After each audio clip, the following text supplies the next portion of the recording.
Hello student, welcome back to Adda 24/7। This is Anita Sharma और आज की इस वीडियो में हम बात करने वाले हमारी हिस्ट्री का चैप्टर 8 जिसका नाम है पेजेंट्स, जमींदार एंड द स्टेट। ये चैप्टर बहुत बहुत इंपॉर्टेंट है क्योंकि इस चैप्टर से आपके काफी सारे क्वेश्चंस आपके बोर्ड एग्जाम में भी पूछे गए हैं पीवाईक्यू में, और अब आने वाले जो आपका सीयूटी एग्जाम है इसमें भी आपके एमसीक्यूज क्वेश्चन इस चैप्टर से पूछे जाएंगे। तो इस चैप्टर को ध्यान से समझिएगा, वीडियो को एंड तक दीजिएगा, आपके लिए ये बहुत बहुत ज्यादा फायदेमंद होगा, बहुत ज्यादा इंपॉर्टेंट रहेगा आप लोगों के लिए कि अगर आपने इस चैप्टर को बहुत अच्छे से समझ लिया। तो बिना टाइम वेस्ट किए पढ़ते हैं हमारा ये चैप्टर 8, पीजेंट्स, जमींदार एंड द स्टेट। पीजेंट्स क्या होता है? पीजेंट्स होता है पुअर फार्मर्स होते हैं, ठीक है, या फिर एक लगा सकते हो कि एक थोड़ा सा अंदाजा लगा सकते हो कि जिनके पास जो किसी के दूसरे फील्ड में, ठीक है, किसी दूसरे फील्ड में जाकर काम करते हैं, और जमींदार जो गांव के मुखिया होते हैं, और स्टेट होता है पूरा का पूरा राज्य। ये तीनों जो है एक दूसरे के से इंटरलिंक्ड है।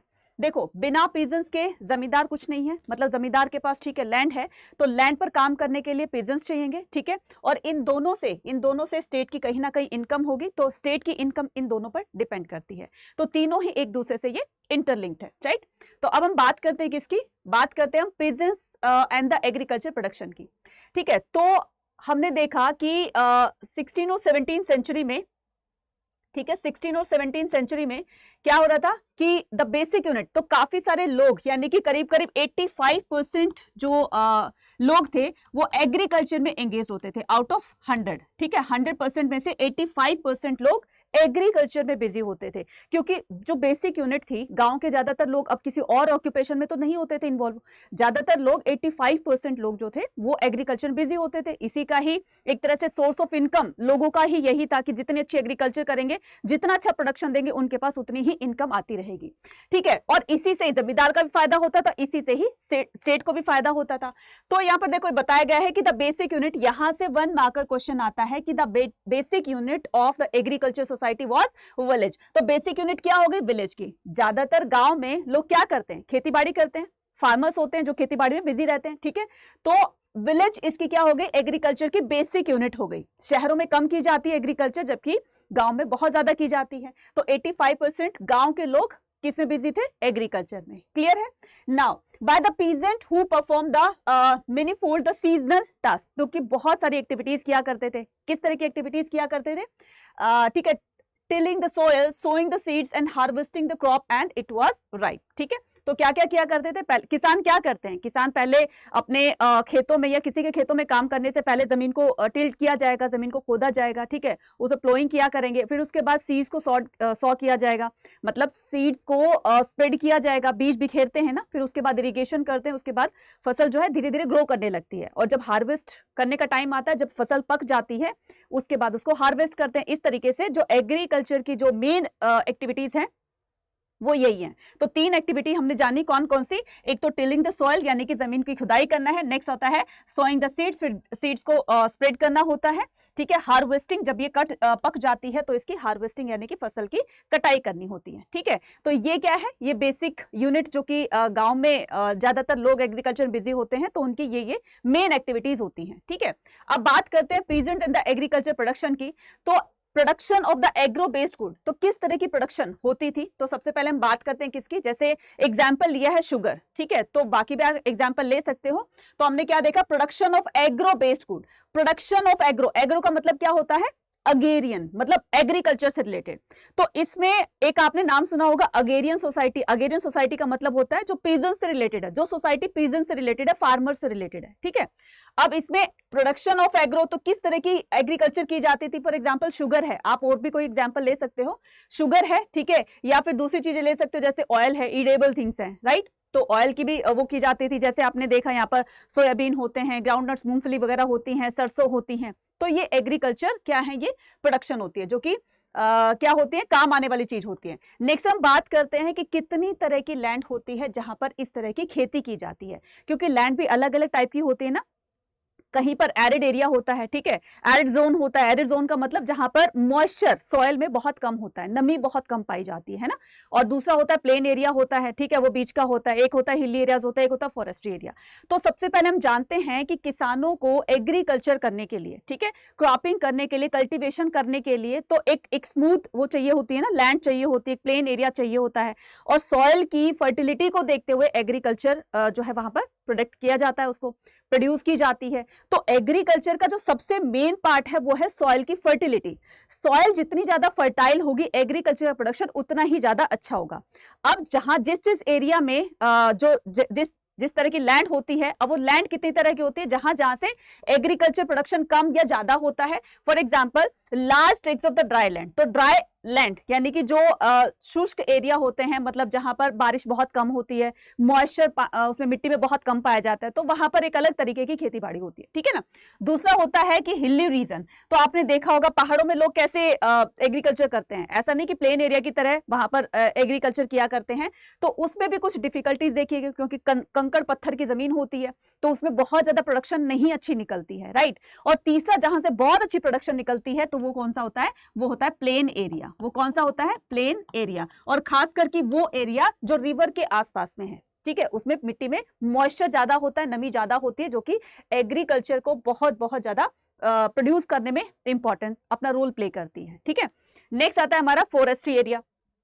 तो ये क्या है, varied topography of the agrarian society. तो ये जो अगेरियन सोसाइटी है, ये इतनी तरह की, इसमें लैंड का थोड़ी सी वो बताई गई है, टाइप्स बताए गए हैं, कितनी टाइप्स की लैंड होती है, और उस लैंड पर कितनी अच्छी तरीके की मिट्टी, जो फर्टाइल, जो सॉइल की फर्टिलिटी है वो किस तरह की है, सॉइल की किस्म यानी कि मिट्टी की किस्म किस तरह की है। अगर कोई शुष्क यानी कि ड्राई एरिया होगा, मिट्टी में मॉइस्चर कम होगा, तो वहां पर प्रोडक्शन अच्छी नहीं निकलेगी, थोड़ी बहुत ही होगी, ठीक है। इरिगेशन करने के बाद वो भी थोड़ी बहुत ही की जाएगी, जैसे राजस्थान वगैरह लगा लीजिए, ठीक है। दूसरा होता है hilly region were not cultivable. तो जो हिली एरियाज होते हैं वहां पर बहुत ही कम खेतीबाड़ी होती है, बिल्कुल ना के बराबर, क्योंकि वहां की जो मिट्टी होती है उस मिट्टी में कंकड़ पत्थर ज्यादा होते हैं, तो प्रोडक्शन बहुत अच्छी नहीं निकलती, बिल्कुल ना के बराबर। अब आता है मोर फर्टाइल, जो प्लेन एरिया होते हैं वो बहुत ज्यादा फर्टाइल होते हैं, जो भी रिवर के आसपास में, खास करके रिवर के आसपास में, और बहुत सारे की जैसे हरियाणा, पंजाब हो गया, राजस्थान हो गया, एमपी हो गया, ये प्लेन एरियाज हैं सारे, यहाँ प्रोडक्शन अच्छी निकलती है। फिर होता है आपका फॉरेस्ट्री एरिया। अब फॉरेस्ट्री एरिया में क्या होता है कि पहले फॉरेस्ट को वो किया जाएगा, क्लियर किया जाएगा, ठीक है, तब उसके बाद में कल्टीवेशन के लायक उसको बनाया जाएगा, तब जाकर के उस पर खेती की जाएगी। तो ये सारी चीजें हम पढ़ने वाले हैं अपने इस चैप्टर के अंदर, ठीक है। तो अब क्या आएगा कि peasants and the agriculture production में हम क्या करने वाले हैं, sources to reconstruct the agrarian history of the 16 and the 17 century.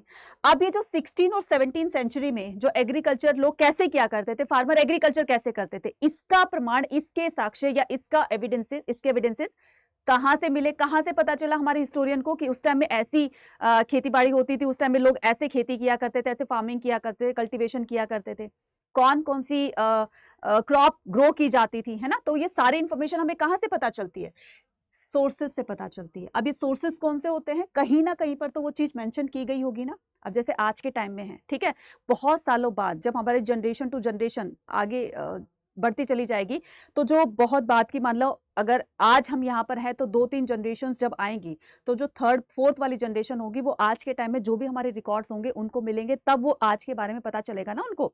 History तो यही तो कहती है ना कि पास्ट के बारे में उनको कैसे पता चलेगा, कहीं ना कहीं वो चीजें किसी न किसी रिकॉर्ड में पाई जाती हैं, उन्हीं को क्या कहते हैं, सोर्सेज कहा जाता है उनको, ठीक है। तो ये 16 और 17 सेंचुरी में ये जो सोर्सेज हैं, इन्हीं के बिहार पर हमारे हिस्टोरियन ने हिस्ट्री को रिकंस्ट्रक्ट किया। अब कौन कौन से सोर्सेज थे, देखो 16 और 17 सेंचुरी में सबसे जो एक बहुत इंपॉर्टेंट रोल प्ले करता है अगेरियन सोसाइटी के बारे में जानने के लिए, वो क्या है आपका आइन ए अकबरी, ठीक है, जो कि अबू फजल ने लिखी थी। दूसरा है हमारा, किससे पता चलता है, revenue record from the Gujarat, Maharashtra and the Rajasthan, ठीक है। तो जो रेवेन्यू रिकॉर्ड था, जो वहां के लोगों ने या जो जिनको भी ये रिस्पॉन्सिबिलिटी दी गई थी, ठीक है, वहां पर जो भी हेड होगा, पटवारी होगा, जमींदार होगा, कोई भी होगा, तो उसने क्या किया, रेवेन्यू रिकॉर्ड बना रखा था अपना, कहाँ कहाँ का, गुजरात में, कहाँ कहाँ पर बना रखा था, गुजरात में, महाराष्ट्र में और राजस्थान में। तो वहां के लैंड रिकॉर्ड से, रेवेन्यू रिकॉर्ड से पता चला कि वहां पर लोग इतनी इस तरह की खेती किया करते थे, कल्टीवेशन किया करते थे, इतना रेवेन्यू गवर्नमेंट के पास आता था या जमींदार के पास आता था, और इतना उन्होंने फार्मर्स को दिया। तो पूरी डिटेल हमें कहां से पता चलती है, रिकॉर्ड से, रेवेन्यू रिकॉर्ड से। नेक्स्ट आता है extensive record of the east India company. और सबसे बड़ी बात, ये जो अंग्रेजों की एक बहुत खास बात थी कि हर चीज का ये रिकॉर्ड रखते थे, है ना, हर चीज का रिकॉर्ड रखा करते थे, और यही रिकॉर्ड हमारे बहुत काम आए कि उस टाइम में तो हम में से कोई था नहीं, रेयर ही कोई होगा, ठीक है, जो सारी चीजों को उन्होंने अपनी आंखों से देखा होगा। अब ये रिकॉर्ड इतने काम आते हैं कि उस टाइम के टाइम में क्या चीजें हो रही थी, वो सारी चीजें हमें इनके सोर्सेज से पता चलती हैं, ठीक है। नेक्स्ट आता है हमारा पीजेंट और एग्रीकल्चर में। तो अब क्या करेंगे, sources reconstruct the agrarian history of the 16th and 17th century. तो आईन ए अकबरी, ठीक है, Ain e Akbari one of the most important chronicles was the Ain e Akbari, ठीक है। तो इसको क्या है, ये सबसे मोस्ट इंपॉर्टेंट सोर्स है, ठीक है, उस टाइम की अगेरियन सोसाइटी के बारे में जानने के लिए। और इसको ऑथराइज किसने किया, ऑथर्ड बाय द, इसके ऑथर कौन थे, Akbar's court historian that is Abu Fazl. Akbar के एक कोर्ट हिस्टोरियन थे, एक इतिहासकार थे, दरबारी इतिहासकार थे, जिनका नाम था अबू फजल। इन्होंने आईने अकबरी को लिखा था। अकबरनामा का ये तीसरा पार्ट है, ध्यान रखना। अकबरनामा क्या थी, अकबरनामा एक बुक थी, ठीक है, उसकी 3 वॉल्यूम थी, ठीक है। यहां पर मैं लिख देती हूं अकबर, ठीक है, नामा। अकबरनामा की ये कौन सी बुक थी, थर्ड बुक थी, ठीक है। अकबरनामा की ये थर्ड बुक थी, जिसका नाम था आइन ए अकबरी, जिसका नाम क्या था, आइन ए अकबरी, ठीक है। इसमें अगेरियन सोसाइटी के बारे में पूरा का पूरा बताया हुआ है, कौन कौन सी क्रॉप कल्टीवेट की जाती थी उसके बारे में बताया गया है, इरिगेशन के रिसोर्सेज कैसे थे, लोग कैसे खेती किया करते थे, वो सारी इंफॉर्मेशन हमें इस आइन ए अकबरी से मिलती है, ठीक है। और अबू फजल कौन था, अकबर का कोर्ट हिस्टोरियन था। यहां से भी 1 मार्क का क्वेश्चन आता है, तो इसको जरा ध्यान से देखिएगा। अब आता है benefits agrarian history of the 16th and the 17th century. तो benefits agrarian history of the, तो बेनिफिट्स का मतलब क्या होता है, फायदे होता है, ठीक है। अगेरियन हिस्ट्री ऑफ द 16, तो इससे 16 और 17 सेंचुरी में अगेरियन सोसाइटी को किस तरह से या स्टेट को किस तरह से बेनिफिट होता है, वो हम चीज जानने वाले हैं, ठीक है। तो all these sources record intense the conflict between the pageants, जमींदार एंड द स्टेट। क्या होता था कि ये सभी स्रोत किसानों जमींदारों के बीच में संघर्षों का उदाहरण भी दर्ज करते हैं। जैसे मान लो अगर इन तीनों में बॉन्डिंग है, किस किस में, पीजेंट्स में, जमींदार में, ठीक है। तो मैं यहाँ पर लिख देती हूँ पीजेंट्स और जमींदार। देखो ये क्या है आपका, पीजेंट हो गया और जमींदार हो गया और द स्टेट हो गया। तीनों में अगर इंटर कनेक्शन है कि एक के बिना दूसरे का काम, दूसरे के बिना तीसरे काम, तीसरे का पहले के बिना नहीं चल सकता, तो कई बार सिचुएशन ऐसी भी हो जाती थी कि इन तीनों के अंदर कॉन्फ्लिक्ट भी हो जाता था, खास करके जमींदार और पीजेंट्स के अंदर, ठीक है। अब जमींदार क्या करता था, जमींदार अपने खेतों में, ठीक है, पीजेंट से काम करवाया करता था, ठीक है। ये हायर्ड पीजेंट्स होते थे, ठीक है। इनको अपने खेतों में काम करवाता था, बदले में इनको बहुत ही कम पैसे दिए जाते थे, ठीक है, बहुत ही कम इनको अनाज दिया जाता था। तो कहते हैं ना कि किसी चीज की जो लिमिट होती है वो जब क्रॉस हो जाती है तो वहां पर लोग है रिबेल करने लगते हैं, मतलब उसके लिए प्रोटेस्ट करने लगते हैं। तो कभी कभी सिचुएशन इतनी ज्यादा आउट ऑफ कंट्रोल हो जाती थी कि जमींदार और पीजेंट्स के बीच में झगड़े की भी नौबत आ जाती थी, ठीक है। तो क्या होता था, इस दोनों के झगड़े के बीच में कहीं ना कहीं तो स्टेट को भी नुकसान होगा ना। तो all these resources record that, तो ये जो झगड़े का कारण था, ये क्यों हुआ, कैसे हुआ, ठीक है, ये इसके पीछे की पूरी हिस्ट्री क्या है, तो ये भी हमें सोर्सेज के रिकॉर्ड से पता चलती है, ठीक है। सोर्सेज रिकॉर्ड से पता चलती है, जो कि उस टाइम में किसी ने तो लिखा होगा ना कि मान लीजिए 2 किसान हैं, ठीक है, या फिर जमींदार और किसान है। अब किसी बात को लेकर के किसान जमींदार को या फिर जमींदार किसान को कोई बात बोलता है, उन दोनों के बीच में कॉन्फ्लिक्ट, झगड़े शुरू हो जाते हैं। इस झगड़े का कारण कहीं ना कहीं तो रिकॉर्ड किया होगा ना, किस वजह से झगड़ा हुआ, कोई ना कोई तो सुनवाई हुई होगी, पंचायत लगाई होगी। पंचायत में क्या लिखा जाता है, पंचायत में सारी बातों का रिकॉर्ड रखा जाता है कि ये इसकी समस्या ये थी, इसकी प्रॉब्लम ये थी, इसकी प्रॉब्लम ये थी, दोनों की प्रॉब्लम को फिर सॉर्ट आउट किया जाता है। तो कहीं ना कहीं ये झगड़े का कारण था, इसको मेंशन किया गया था। और इसी से पता चलता है कि जमींदार और पेजेंट में किस तरह के मतलब बॉन्डिंग, अच्छी बॉन्डिंग के साथ साथ में कॉन्फ्लिक्ट के भी रिकॉर्ड्स मिले हैं। So they give us the insight into the peasant preparation perceptions of and their expectations of the fairness from the state। अब क्या कहता है, वे हमें किसानों की धारणा और राज्य से निष्पक्षता की उनकी अपेक्षाओं के बारे में एक अंतर्दृष्टि प्रदान करता है। ऐसा भी तो हो सकता है ना कि मान लीजिए कि स्टेट ने किसानों को या जमींदारों को, ठीक है, तो अच्छे इरिगेशन के रिसोर्सेज नहीं दिए हैं। अब जब तक अच्छे सोर्सेज नहीं होंगे, इरिगेशन के अच्छे इंतजाम नहीं होंगे, ठीक है, सिंचाई के, तो अच्छी एग्रीकल्चर कहाँ से होगी। तो कई बार तो ये होता था कि रेवेन्यू तो बहुत इंपोज करते थे, ठीक है, पेजेंट्स के ऊपर, फार्मर्स के ऊपर, ठीक है। तो एक तरह से जमींदार को भी बोला गया था कि हमें इतना जो रेवेन्यू है वो तुम्हारी तरफ से इतना आना चाहिए। जमींदार कहाँ से देगा जब तक उनके फार्मर्स उनके खेतों में अच्छे से काम नहीं करेंगे। प्रोडक्शन भी तो तभी निकलेगा ना। और अच्छी फसल, अच्छी प्रोडक्शन कब होगी, जब उसमें अच्छी तरह के जो सीड्स होते हैं, ठीक है, अच्छी क्वालिटी के जो बीज होते हैं तो वो अच्छी क्वालिटी के होने चाहिए। इरिगेशन के रिसोर्सेज उनको दिए जाने, प्रोवाइड किए जाने चाहिए, है ना। और हार्वेस्टिंग के लिए अच्छी से अच्छी टेक्नोलॉजी, मशीनें वगैरह होती हैं तो उनका यूज किया जाना चाहिए, या जो भी उस टाइम में रहा होगा हार्वेस्टिंग के लिए जो भी अच्छे से अच्छे जो इक्विपमेंट होते हैं वो दिए जाने चाहिए। अब इस तरह के इंतजाम स्टेट ने तो कहीं भी नहीं दिए थे, तो इस तरह की सिचुएशन जो है वो एक झगड़े का कारण बनती है, ठीक है ना, वो झगड़े का कारण बनती है। तो ये जो झगड़े का कारण था वो उनको एक अंतर्दृष्टि प्रदान करता है, यानी कि उस टाइम के सोसाइटी को समझने के लिए रीडर को एक तरह का ओवरव्यू देता है कि इस तरह की प्रॉब्लम हुई होगी, ठीक है। नेक्स्ट हम मूव ऑन करते हैं काइंड्स ऑफ पीजेंट। कितने मतलब पीजेंट्स के भी अलग अलग टाइप्स के पीजेंट होते थे, ठीक है। कौन कौन से किस किस तरह के पीजेंट्स होते थे, ध्यान से देखना। इन गुजरात, बच्चे यहां से बहुत सारे बच्चे कंफ्यूज होते हैं, गुजरात की बात करते हैं। गुजरात पीजेंट पोजेसिंग, ठीक है, peasants possessing about 6 acres of land were considered to be affluent in Bengal। देखो पंजाब की, इसके गुजरात की बात हो रही है।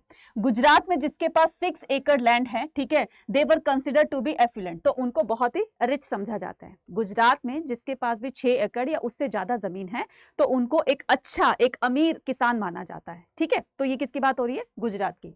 अब आते हैं बंगाल की बात करते हैं। ऑन द अदर हैंड 5 एकड़ was upper limit on an average peasant farm, ठीक है। अब जिनके पास, बंगाल की बात हो रही है, ठीक है, Bengal on the other hand 5 एकड़, ठीक है, 5 एकड़ जमीन जिनके पास होते हैं उनको अपर लिमिट का माना जाता है। और जिनके पास थोड़ी बहुत ही, जिनके पास एवरेज की बात हो रही है, एवरेज में अगर दो मतलब बैलों के जोड़े हो गए, ठीक है, तो उनके पास बैल भी हैं, ठीक है, उनके पास प्लो भी है। तो बैल और जो प्लो जिनके पास नॉर्मल होते थे तो उनको एवरेज कैटेगरी में रखा जाता था, ठीक है। So upper limit and average the peasant form. तो एवरेज जो पीजेंट होते हैं उनका क्राइटेरिया क्या था कि उनके पास क्या थे, ठीक है, 2 पेयर ऑफ बुलक्स, ठीक है, 2 पेयर ऑफ बुलक, राइट। और दूसरा क्या था, उनके पास प्लो होते थे, ठीक है, उनके पास प्लो होते थे।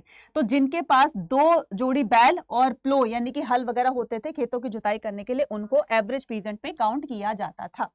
क्लियर है। अब आता है cultivation was based on the principle of the individual ownership. अब ये जो कल्टीवेशन होती थी ना, ये जिसके पास जितनी लैंड है, मान लीजिए किसी जमींदार के पास 50 एकड़ जमीन है, या किसी के पास 6 एकड़ जमीन है, या किसी के पास 2 एकड़ जमीन है, या किसी के पास है ही नहीं, तो ये पीजेंट्स की कैटेगरी थी, ठीक है। अब cultivation was based on the, जो कल्टीवेशन यानी कि जो फसल करते थे, खेती करते थे, तो उनके जो उनका जो based on the principle of the individual ownership, किसके पास कितनी जमीन है तो उन जमीन के हिसाब से कल्टीवेशन की जाती है। किसी के पास 50 एकड़ है तो 50 एकड़ के हिसाब से उनके पास फसल, उनके पास अनाज आएगा।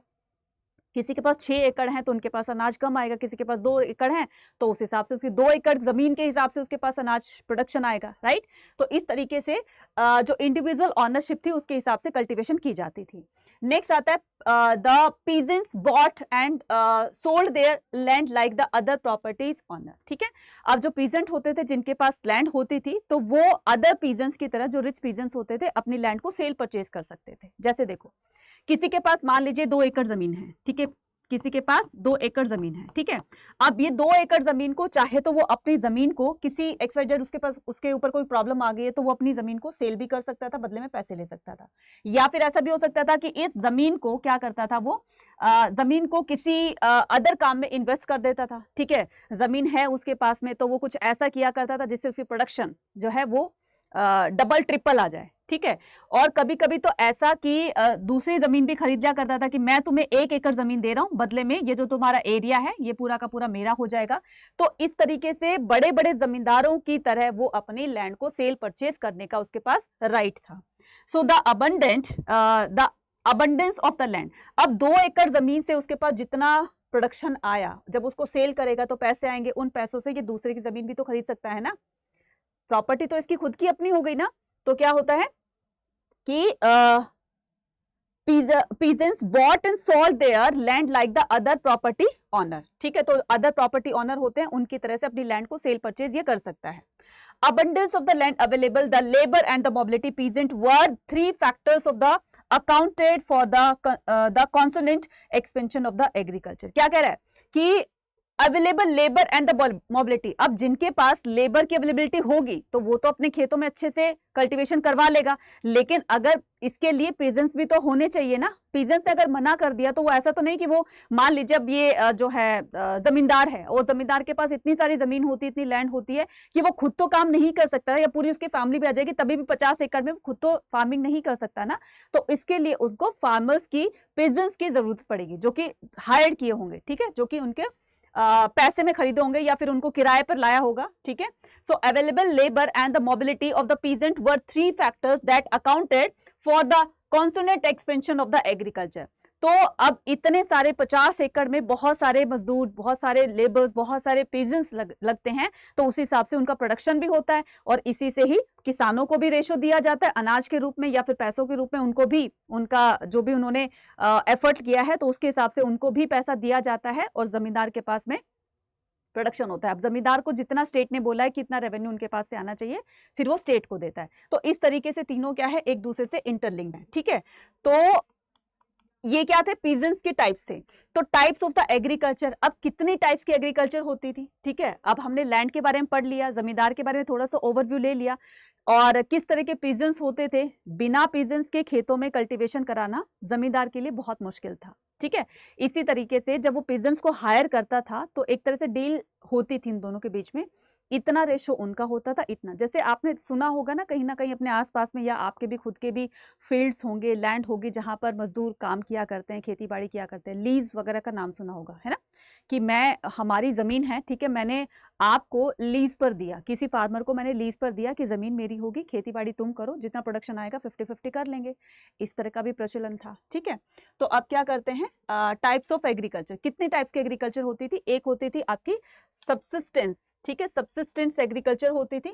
नेक्स्ट होती थी आपकी कौन सी, कमर्शियल एग्रीकल्चर, ठीक है। अब सब्सिस्टेंस और कमर्शियल, कमर्शियल का मतलब क्या होता है, जैसे आपने थोड़ा सा ना, आप सेंटेंस को या कोई भी वर्ड जब पढ़ते हो तो थोड़ा सा अंदाजा लगा लिया, कमर्शियल का मतलब क्या होता है। जैसे कमर्शियल टूल एंड ट्रेवल आपने नाम सुना होगा, कमर्शियल का मतलब वो पूरे कमर्शियल पर्पस से, ठीक है, तो कोई लिमिटेशन नहीं है उसकी, कमर्शियल पर्पस से वो की जाती है, मतलब कमर्शियल पर्पस से वो काम किया जाता है। तो एक होती है सब्सिस्टेंस एग्रीकल्चर, दूसरा होता है हमारा कमर्शियल एग्रीकल्चर।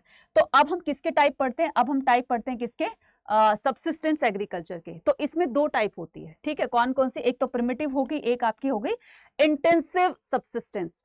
प्रिमिटिव और इंटेंसिव, इंटेंसिव का मतलब होता है कि आपने कभी सुना होगा ना कि मेरा ये इंटेंशन नहीं था ऐसा कुछ बोलने का, तो इंटेंशन का मतलब होता है इरादा। अब जो खेती बाड़ी, जो भी प्रोडक्शन निकाला जाता है सेल के पर्पज से, तो एक तरह से वो इंटेंशन हो गया ना कि मुझे तो अपने खेतों में इतनी अच्छी प्रोडक्शन लेकर आनी है जिससे कि मैं उसको सेल करके मेरे पास पैसा आ सकता है, वो क्या हो गया, उसका इंटेंशन हो गया।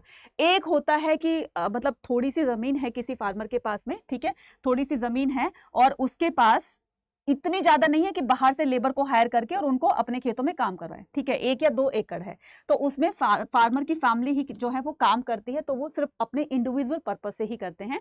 इतना अनाज आ जाए कि पूरे परिवार को साल भर तक खिलाया जा सके, फिर नेक्स्ट टाइम में फिर से वो क्रॉप हो जाएगी, तो थोड़ा बहुत होता है उसको सेल भी कर देते हैं, तो इसका कोई इंटेंशन नहीं होता है, ठीक है।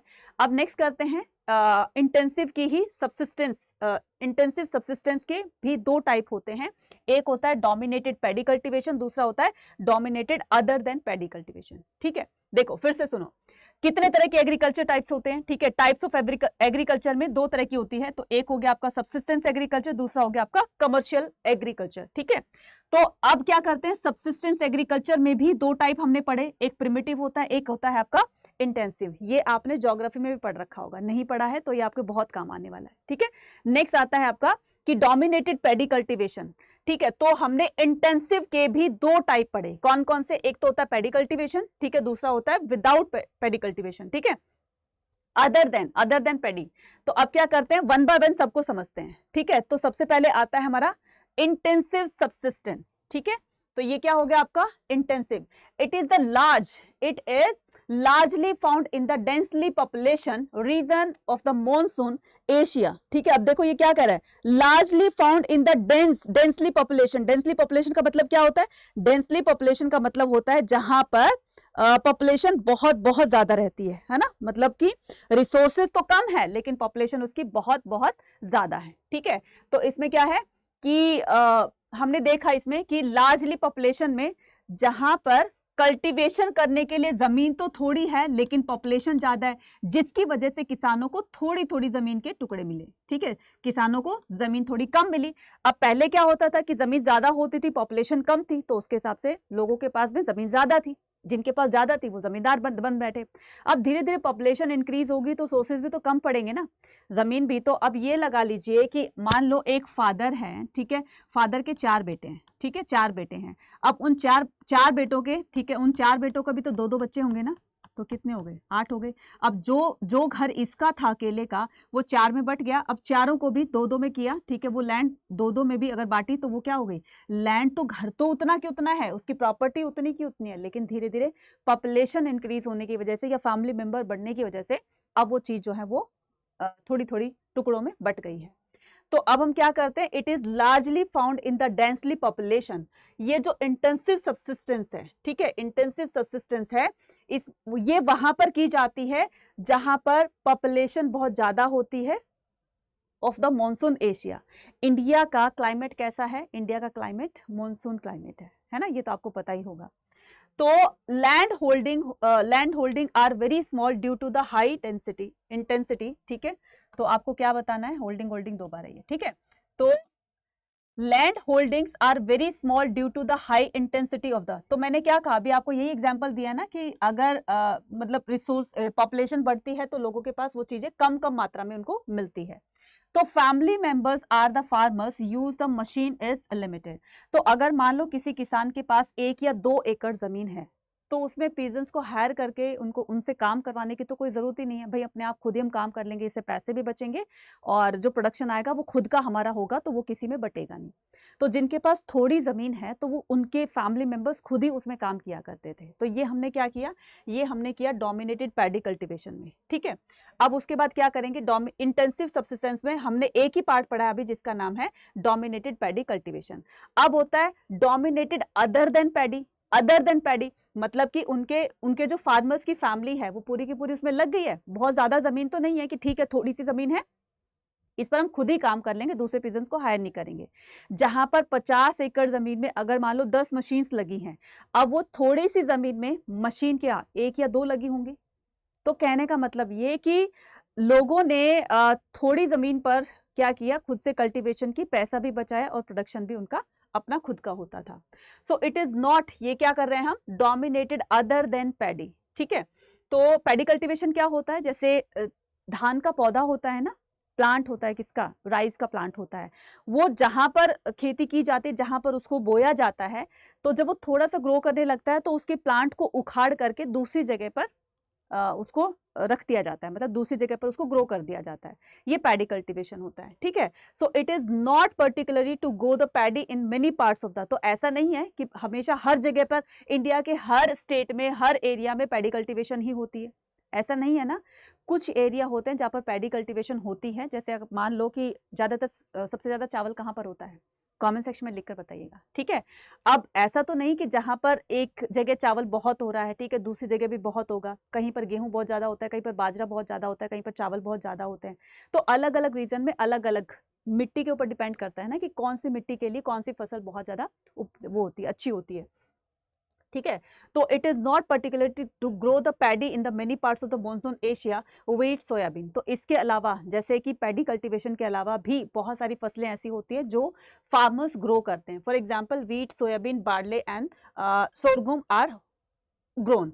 तो ये हो गया आपका व्हीट हो गया, देख रहे हो ना, गेहूं हो गए, ठीक है। उसके बाद बाजरा हो गया, सोयाबीन हो गया, संगम मतलब कि ये आपका जो हो गया, ठीक है, ज्वार बाजरा जो, ये जो भी है, ठीक है। तो इस तरह की भी कल्टीवेशन की जाती है अदर देन पैडी कल्टीवेशन के, ठीक है। आई होप सबको समझ में आ गया होगा। नेक्स्ट होता है इरिगेशन एंड द टेक्नोलॉजी। अब इसमें हम क्या करेंगे, इरिगेशन और टेक्नोलॉजी में समझने वाले हैं कि ये जो नहरें बनाई जाती थी ना, इससे क्या होता था, लोग अपने खेतों में नहरों के पानी से सिंचाई किया करते थे, इरिगेशन के रिसोर्सेज उनको यहीं से मिलते थे। So in the northern India the state undertook the digging of the new canals and the repair old ones like the Shah canal in the Punjab during the Shahjahan reign. तो सबसे पहले पंजाब में ही, शाहजहां रीजन, ठीक है, सबसे पहले पंजाब में ही नहरों का निर्माण होता है। अगर जीके का क्वेश्चन भी आता है ना, तो यहाँ से 1 मार्क का क्वेश्चन बनता है कि सबसे पहले इंडिया में नहरों का यानी कि कैनल्स कहाँ से बनी, तो वो बनी थी पंजाब में। और पंजाब में भी कौन सी नहर, ये थी शाह नहर, ठीक है, ये पंजाब में शाह नहर, जो कि शाहजहां के रीजन में इसको बनवाया गया था, ठीक है। अब ये जो नहरें होती थी ये इरिगेशन के बहुत काम आती थी। आज भी देखते हो ना कि आसपास में आपके नहरें होगी, कभी आपने देखी होगी, तो ये किसानों को खेती करने में, उनकी सिंचाई करने में ये बहुत काम आती है, ठीक है। और कई बार तो ऐसा होता था इन नहरों का जो एक यूज होता था वो कम्युनिकेशन के लिए भी किया जाता था, है ना, एक जगह से दूसरी जगह पर जाने, क्योंकि पहले वाटर ट्रांसपोर्ट ही ज्यादा चला करते थे, तो लोग वाटर ट्रांसपोर्टेशन के जरिए एक एरिया से दूसरे एरिया में जाया करते थे। अब आज की तरह बस और ये ट्रेन वगैरह ये तो होती नहीं थी, ठीक है, तो लोग ज्यादातर वाटर ट्रांसपोर्टेशन को ही अवेल किया करते थे, जो कि उनको कैनल्स हो गए, रिवर्स हो गए, इनके थ्रू एक जगह से दूसरी जगह पर जाया करते थे, ठीक है। नेक्स्ट आता है strategies for the increasing agriculture production. अब कौन कौन सी ऐसी स्ट्रेटजीज होगी जिससे कि फार्मर का जो एक एग्रीकल्चर का प्रोडक्शन है वो इंक्रीज होगा। कोई ना कोई तो टेक्निक उन्होंने अपनाई होगी ना, कोई ना कोई टेक्निक तो उन्होंने फॉलो की होगी, जिसकी वजह से उनकी अब प्रोडक्शन में धीरे धीरे इंक्रीमेंट होने लगा, ठीक है। देखो अगर मैं बात कहूं बाबर के टाइम की, अगर मैं बात बताऊं तो बाबर के टाइम में ना काफी सारी लैंड जो है वो बैरन पड़ी हुई थी, काफी सारी लैंड जो थी वो ऐसे वेस्ट पड़ी हुई थी। क्यों? क्योंकि बाबर के टाइम में अच्छे रिसोर्सेज नहीं थे इरिगेशन के, ठीक है, ना ही कोई खेती बाड़ी के बारे में इतना अच्छा जानता था, ठीक है, और ना ही जो रूलर होते थे या बाबर था उन्होंने कुछ एग्रीकल्चर के लिए बहुत अच्छा काम किया हो, जिसकी वजह से अगर वो एग्रीकल्चर पे ध्यान देता तो एग्रीकल्चर का प्रोडक्शन धीरे धीरे और इंक्रीज हो जाता। लेकिन शाहजहां तक आते आते वो चीजें थोड़ी सी डेवलप हुई, ठीक है, डेवलप होने के बाद ही एग्रीकल्चर का प्रोडक्शन धीरे धीरे इंक्रीज होने लगा, राइट। तो अब हम यहाँ पर क्या करते हैं, a drill pulled bye a pair. देखो ड्रिल का मतलब क्या होता है, किसी चीज को खोदना, ठीक है, होल करना। अब जिस किसान के पास 2 बैल हैं, ठीक है, अब वो 2 बैल हैं, ठीक है, इसके पास एक हल भी है, तो जैसे जैसे बैल आगे बढ़ेंगे वैसे वैसे इनके खेतों की प्लोइंग होती चली जाएगी। Pair of giant oxen was used to plant the seeds, but broadcasting of the seed was most prevalent in the method, ठीक है। लेकिन ये पुराना मेथड था कि एक जो है उसको क्या कर रहा है, एक उसको हल चला रहा है खेतों में, तो दूसरा क्या करता था, स्प्रेड करता था, मतलब बीजों को स्प्रेड करने का, बिखेरने का काम किया करता था। लेकिन अब धीरे धीरे चीजें डेवलप होने लगी, तो इस हल में ही कुछ ऐसा कर दिया गया था कि जैसे जैसे वो खेतों में प्लो करता था वैसे वैसे पीछे से बीज अपने आप ही जो है उसमें स्प्रेड होते रहते थे, एक एक दाना दाना करके बीज एक एक करके उनमें मिलते रहते थे मिट्टी में, ठीक है। अब धीरे धीरे चीजें डेवलप होने लगेगी। एग्रीकल्चर विद द प्लो, ठीक है, अब ये प्लो के साथ में एग्रीकल्चर कैसे की जाती थी, आयरन टिप्स के साथ। देखो ये हल है ना, ठीक है, इस हल के जो यहाँ पर जिससे कि जमीन को खोदा जाता है तो उसके कॉर्नर पर ना एक आयरन टिप लगा दी जाती है, एक नुकीली लोहे की चीज लगा दी जाती है, जिससे कि वो क्या होता है, जिससे कि जैसे जैसे वो खुदाई करेगा वैसे वैसे वो जमीन के अंदर तक, ठीक है, उसकी खुदाई हो जाएगी मिट्टी की, और जितना प्लांट को ग्रो करने के लिए न्यूट्रिएंट्स चाहिए, वो जितना अच्छे से खुदाई होगी उसको प्लांट को ग्रो करने के लिए उतने अच्छे उसको न्यूट्रिएंट्स मिलेंगे, राइट। तो आयरन टिप का जो यूज होता था इससे भी एग्रीकल्चर प्रोडक्शन बढ़ा। Fertile alluvial riser valley Ganga and the river, ठीक है, गंगा एंड जो रिवर है, दूसरी रिवर है, ठीक है, production of the paddy, introduction of the transplantation. अब गंगा रिवर और उसके आसपास की जो गंगा वैली है, ठीक है, और गंगा रिवर है, ठीक है, और गंगा रिवर है, उसके आसपास का मैंने कहा ना कि जो भी एरियाज जो रिवर के आसपास में होते हैं वहां पर अगर खेती बाड़ी की जाती है तो उसका प्रोडक्शन जाहिर सी बात है अच्छा निकलता है। क्यों? इसका एक रीजन है, जैसे कोई रिवर होती है, ठीक है, अब मान लीजिए गंगा रिवर ही है, ठीक है, अब ये अपने साथ इसका जो वाटर होता है वो अपने साथ काफी सारे मिनरल्स को लेकर आता है, ठीक है, काफी सारे मिनरल्स को लेकर आता है। अब एक टाइम पर कहीं से ये मिनरल्स को लेकर आई अपने साथ में, मिट्टी के साथ में, और मिट्टी ज्यादा दूर तो चलती नहीं है क्योंकि उसका वॉल्यूम बहुत होता है, हैवी होती है, इसलिए पानी ज्यादा दूर उसको अपने साथ नहीं लेकर जा सकता। तो वो क्या करता है, डिपॉजिट कर देता है, ठीक है, डिपॉजिट कर देता है। अब जहां जहां पर मिट्टी आई, जहां जहां पर वो डिपॉजिट करते रहे, तो वहां पर एक एरिया बन गया इस तरीके से, ठीक है। और इस एरिया में जब कल्टीवेशन की जाती है, ठीक है, जब इसमें कल्टीवेशन की जाती है तो एक अच्छी प्रोडक्शन निकलती है, क्योंकि सॉइल में वो पोषक तत्व मिल जाते हैं जो एक प्लांट को ग्रो करने के लिए चाहिए होते हैं, ठीक है।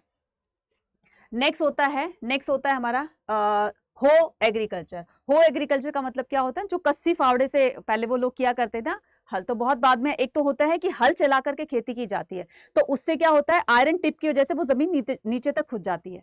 लेकिन जो ये कस्सी फावड़े जो हो वगैरह होती है ना, इससे थोड़ी सी चीजें कम नीचे तक मतलब खुदाई होती है। तो semi arid, that is Punjab, Rajasthan, hilly track in the northern, eastern and the central part of better situated to the terrain. क्या कह रहे हैं, सेमी एरिड, यानी कि बहुत ज्यादा सूखा भी, ड्राई भी नहीं है, और बहुत ज्यादा मॉइस्चर वाला भी नहीं है। तो इसमें बताया गया semi arid Punjab and Rajasthan, hilly tracks, ठीक है, इन द नदर्न ईस्टर्न का मतलब होता है ये जो आपका मिजोरम है, तो ये आपका ईस्टर्न पार्ट ये हो गया ना, ये आपका नॉर्थ हो गया, साउथ हो गया और वेस्ट हो गया। तो इस वाले यानी कि नदर्न ईस्टर्न पार्ट में यहां पर, ठीक है, यहां पर जो भी एरियाज हैं तो उसमें क्या की जाती है, उसमें हो एग्रीकल्चर किया जाता था। Semi arid Punjab and the Rajasthan, hilly tracts in the northern eastern and the central part of India. अब इस तरह की जो खेती बाड़ी की जाती है, इस तरह की जो फार्मिंग की जाती है, वो एक तो कहां पर, आपके नदर्न ईस्टर्न साइड में एक हो गया आपका राजस्थान, और ये यहाँ पर राजस्थान है, और दूसरा क्या हो गया, हिली ट्रैक्स, यहाँ पर पूरे के पूरे हिली ट्रैक्स हो गए। एंड द सेंट्रल पार्ट आपका ये हो गया, मध्य प्रदेश हो गया, ये हो गया आपका राजस्थान हो गया, गुजरात हो गया, ठीक है, उसके आसपास के क्षेत्र। तो ये जो हो एग्रीकल्चर है यहाँ पर की जाती थी, ठीक है। जहां प्लेन एरिया होगा, जाहिर सी बात है कि वहां पर एग्रीकल्चर भी अच्छी होगी। Clear. Next, agriculture production in the 16th century, 16 और 17th सेंचुरी। किस किस तरह के एग्रीकल्चर प्रोडक्शन किए जाते थे, कृषि 2 प्रमुख मौसमी चक्रों के आसपास ही आयोजित की गई थी। यानी कि कौन कौन सा होता था, ये आपके ज्योग्राफी में बहुत बहुत काम आने वाला है, पढ़ भी चुके हो, आने वाला भी है, तो इसको पढ़ भी लो, ये बहुत काम आने वाली चीजें हैं। खास करके हम इस टॉपिक पर बात करने वाले हैं, किस पर, राबी क्रॉप्स पर और खरीफ क्रॉप्स पर। ज़ैद तो वो होता है जो इन दोनों के बीच का जो टाइम पीरियड होता है, जिसमें कि वाटर की क्वांटिटी ज्यादा होती है, जिस भी वेजिटेबल और जिस भी फ्रूट में वाटर की क्वांटिटी ज्यादा होती है, उसको ज़ैद क्रॉप्स में काउंट किया जाता है, ठीक है। तो सबसे पहले बात करते हैं, ध्यान रखना, सबसे पहले बात करते हैं हम राबी क्रॉप्स के बारे में। तो रबी क्रॉप्स जो होता है वो अक्टूबर से, देखो यहां पर लिखा गया अक्टूबर से दिसंबर तक क्या किया जाता है, इसको सो किया जाता है। हार्वेस्ट किया जाता है इसको अप्रैल और जून में। याद रखना, कहीं पर नोट बना रहे हो तो नोट ऐसे बनाना कि ताकि आपको बस एक बार देखो और आपको रिकॉल हो जाए सारी चीजें। तो जो रबी क्रॉप्स है इसको सो किया जाता है। बोया कब जाता है, तो ये अक्टूबर दिसंबर में इसको बोया जाता है और हार्वेस्ट किया जाता है अप्रैल और जून में। नेक्स्ट आता है इसमें कौन कौन सी जो मेन क्रॉप है, ठीक है, जो मेन क्रॉप है वो कौन कौन सी है, मेन क्रॉप है व्हीट, बार्ले, पीस, ग्राम और मस्टर्ड, ठीक है। उसके बाद एरिया, कौन कौन से एरिया में, कौन कौन से एरियाज में ये कल्टीवेशन की जाती है, पंजाब, हरियाणा, हिमाचल प्रदेश, जम्मू कश्मीर, उत्तराखंड और उत्तर प्रदेश, ठीक है। ये सारी डिटेल जो है आपको इसमें दे दी है, कहीं इधर उधर जाने की जरूरत नहीं है, एक एक चीज को इसमें मेंशन कर दिया गया है, ठीक है। अब क्या करते हैं, खरीफ क्रॉप करते हैं। तो सोन, ये कब सो की जाती है, सोन की जाती है जून और जुलाई में सो की जाती है, ठीक है। बोया जाता है जून जुलाई में, हार्वेस्ट कटाई होती है इसकी सितंबर और अक्टूबर में। अभी क्या चल रहा है, अभी अगस्त चल रहा है, ठीक है। तो सितंबर से अक्टूबर तक, ठीक है, फसल पककर तैयार हो जाती है और हार्वेस्ट किया जाता है इसको सितंबर से अक्टूबर। यानी कि अभी कौन सी सीजन चल रहा है हमारा, खरीफ क्रॉप्स का। तो अभी क्या है, राइस, मेज, ज्वार, उड़द, कॉटन, ग्राउंडनट, सोयाबीन, इस तरह की खेती इस टाइम पे की जा रही है, ठीक है। दूसरा, कहां पर ये ग्रो की जाती है, Assam, West Bengal, coastal area, region of the Odisha, Andhra Pradesh, Telangana, Tamil Nadu, Kerala और महाराष्ट्र में। अब जो ज़ैद क्रॉप्स है ये सो और हार्वेस्ट किया जाता है मार्च से लेकर जुलाई तक, ठीक है, मार्च से लेकर जुलाई तक, इसी के बीच में ये ज़ैद क्रॉप्स जो है वो सो भी की जाती है और इसको हार्वेस्ट भी कर लिया जाता है, ठीक है। बिटवीन द राबी एंड, इन दोनों के बीच का टाइम पीरियड जो है वो ज़ैद क्रॉप्स का होता है। सीजनल फ्रूट होते हैं, वेजिटेबल्स, फॉडर्स क्रॉप्स होते हैं। सीजनल फ्रूट हो गए, जैसे जो भी सीजन के अकॉर्डिंग फ्रूट चलते हैं, ठीक है, जैसे गर्मियों में मैंगो आता है, ठीक है, सर्दियों में बहुत तरह के फ्रूट्स आते हैं, गर्मियों में वाटरमेलन भी आता है, ठीक है, सर्दियों में एप्पल हो गए और बहुत तरह की चीज हो गई, ठीक है। तो इसमें सीजनल फ्रूट, वेजिटेबल्स होती हैं, फ्रूट्स होते हैं। फॉडर क्रॉप्स का मतलब होता है, फॉडर का मतलब होता है चारा, जो पशुओं को खिलाते हैं, तो वो भी ज़ैद क्रॉप्स में इसको काउंट किया जाता है। नेक्स्ट होता है most of the northern and the north western state में इसको ग्रो किया जाता है खासकर, ठीक है। नेक्स्ट आता है कि the spread of the tobacco. अब क्वेश्चन यहां से ये आता है कि टोबैको हमारे इंडिया में कैसे स्प्रेड हुई। This plant which arrived the first in the Deccan, सबसे पहले ये जो प्लांट है किसका, टोबैको का प्लांट सबसे पहले ये डेक्कन में आता है। ये रहा बच्चे डेक्कन प्लेट्यू, ठीक है। ये मैं इसलिए ये मैप लेकर आई हूं क्योंकि बहुत सारे बच्चों को पता नहीं होता कि डेक्कन प्लेट्यू कहाँ होता है, वेस्टर्न घाट ईस्टर्न घाट कहाँ होता है, ठीक है, और हिमालय रीजन्स कहाँ है, ठीक है, नॉर्दर्न प्लेन्स कहाँ पर है। तो ये पूरा का पूरा आप एक देख सकते हो इस मैप में, आपको काफी सारी चीजें क्लियर हो जाएंगी, ठीक है। तो सबसे पहले ये प्लांट कहाँ पर आता है, डेक्कन में आता है, और डेक्कन का पूरा पूरा एरिया यहाँ पर है। अब देखो इसमें थोड़ा सा पार्ट आपका राजस्थान का, थोड़ा सा आपका गुजरात का, एमपी का, महाराष्ट्र का, ठीक है, और कर्नाटका का। तो ये जो पार्ट होता है ये पूरा का पूरा ये डेक्कन एरिया है, ठीक है। बाद में जब आगे हम चैप्टर पढ़ेंगे ना कौन सा 10 11 चैप्टर पढ़ेंगे तो वहां पर डेक्कन प्लेट्यू में डेक्कन में किस तरह से रिबेल होता है, डेक्कन रिबेल जो होता है, रिवोल्ट होता है, वो क्या था। तो इस तरीके से आपको बेस ही अगर आपका मजबूत हो गया, बेसिक ही चीजें समझ में आ गई, तब जाकर आगे की कहानी भी आपको पूरी तरीके से समझ में आ जाएगी। So the first Deccan the spread of the northern India in the early years the 17th and the 17th century. सो क्या कह रहा है कि फर्स्ट सबसे पहले कहां आता है, ये डेक्कन में आता है, spread the northern India. Northern India कौन सा आपका ये होगा, ये हो गया आपका नॉर्दर्न इंडिया, ठीक है, ये क्या होगा आपका नॉर्दर्न इंडिया।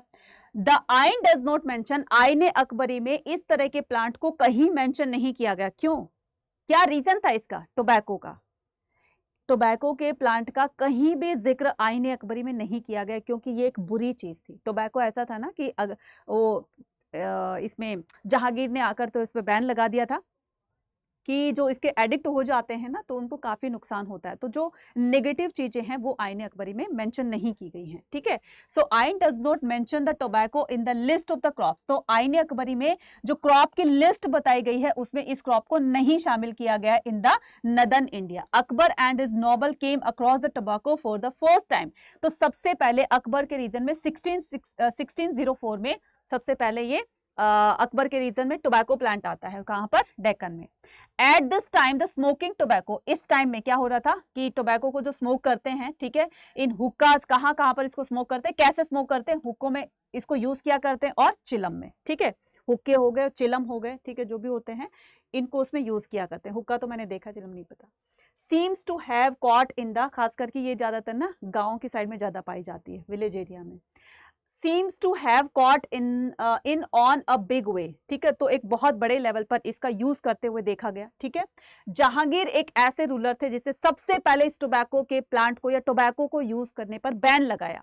क्यों, क्योंकि लोग इसके एडिक्ट हो रहे थे, नशे में हो रहे थे, ठीक है, और ये एक बहुत बुरी चीज थी, हेल्थ के लिए भी बहुत एक खतरनाक थी, हानिकारक थी।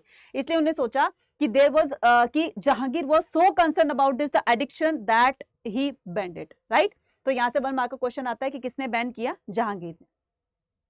This was totally ineffective because by the end of the 17th century, tobacco had become the major article of consumption. अब देखो यहाँ क्या कह रहा है, मतलब 17th सेंचुरी तक आते आते टोबैको एक ऐसा प्रोडक्ट बन गया था जिससे कि मैक्सिमम इनकम होती थी। अब खुद सोचो, ठीक है, आज की रियलिटी लगा लो। अगर गवर्नमेंट ये टोबैको, हालांकि ये कहती है कि टोबैको खाना जो है, मतलब टोबैको को यूज करना हेल्थ के लिए बहुत ज्यादा इंजूरियस होता है ना, बहुत ज्यादा हानिकारक होता है, लेकिन साथ साथ में उसको सेल भी कर रही है। अगर गवर्नमेंट इसको बंद कर दे तो कितना फर्क पड़ेगा, कितना प्रभाव पड़ेगा कि जो इनकम आती है, जो एक तरह से इससे जो इनकम आती है गवर्नमेंट के पास में, वो बंद हो जाएगी, तो काफी नुकसान हो सकता है। ऐसे ही जो वाइन्स वगैरह होती हैं, ड्रिंक जो होती हैं, शराब वगैरह होती है, अगर गवर्नमेंट इनको बंद कर दे तो काफी नुकसान हो सकता है गवर्नमेंट को। साथ साथ में लोगों को बताती भी है कि ये सेहत के लिए हानिकारक होते हैं, लेकिन साथ साथ में इनका यूज भी लोग करते रहते हैं। तो इस तरीके से अगर ये बंद हो जाए तो देश को काफी सारा नुकसान हो सकता है, ठीक है। So tobacco had become the major article consumption, cultivation and trade all over India. धीरे धीरे ये पूरे ऑल ओवर इंडिया में इसका कंजप्शन, लोगों की डिमांड बढ़ेगी कि हमें टोबैको चाहिए, इसके लिए कल्टीवेशन की जाएगी। जितनी लोगों की डिमांड होगी उसी हिसाब से प्रोडक्शन निकाले जाते हैं, तैयार किए जाते हैं, ठीक है। नेक्स्ट आता है कि an abundance of the crops, ठीक है। तो agriculture was organised around the 2 major seasonal cycles, ठीक है। तो खरीफ और तो ये जो पूरा जो एग्रीकल्चर का एक तरह का हमने साइकिल देखा ना, वो मेजरली 2 क्रॉप पर ज्यादा डिपेंड करता है। एक तो हो गया रबी, एक हो गया क्रॉप खरीफ, ठीक है।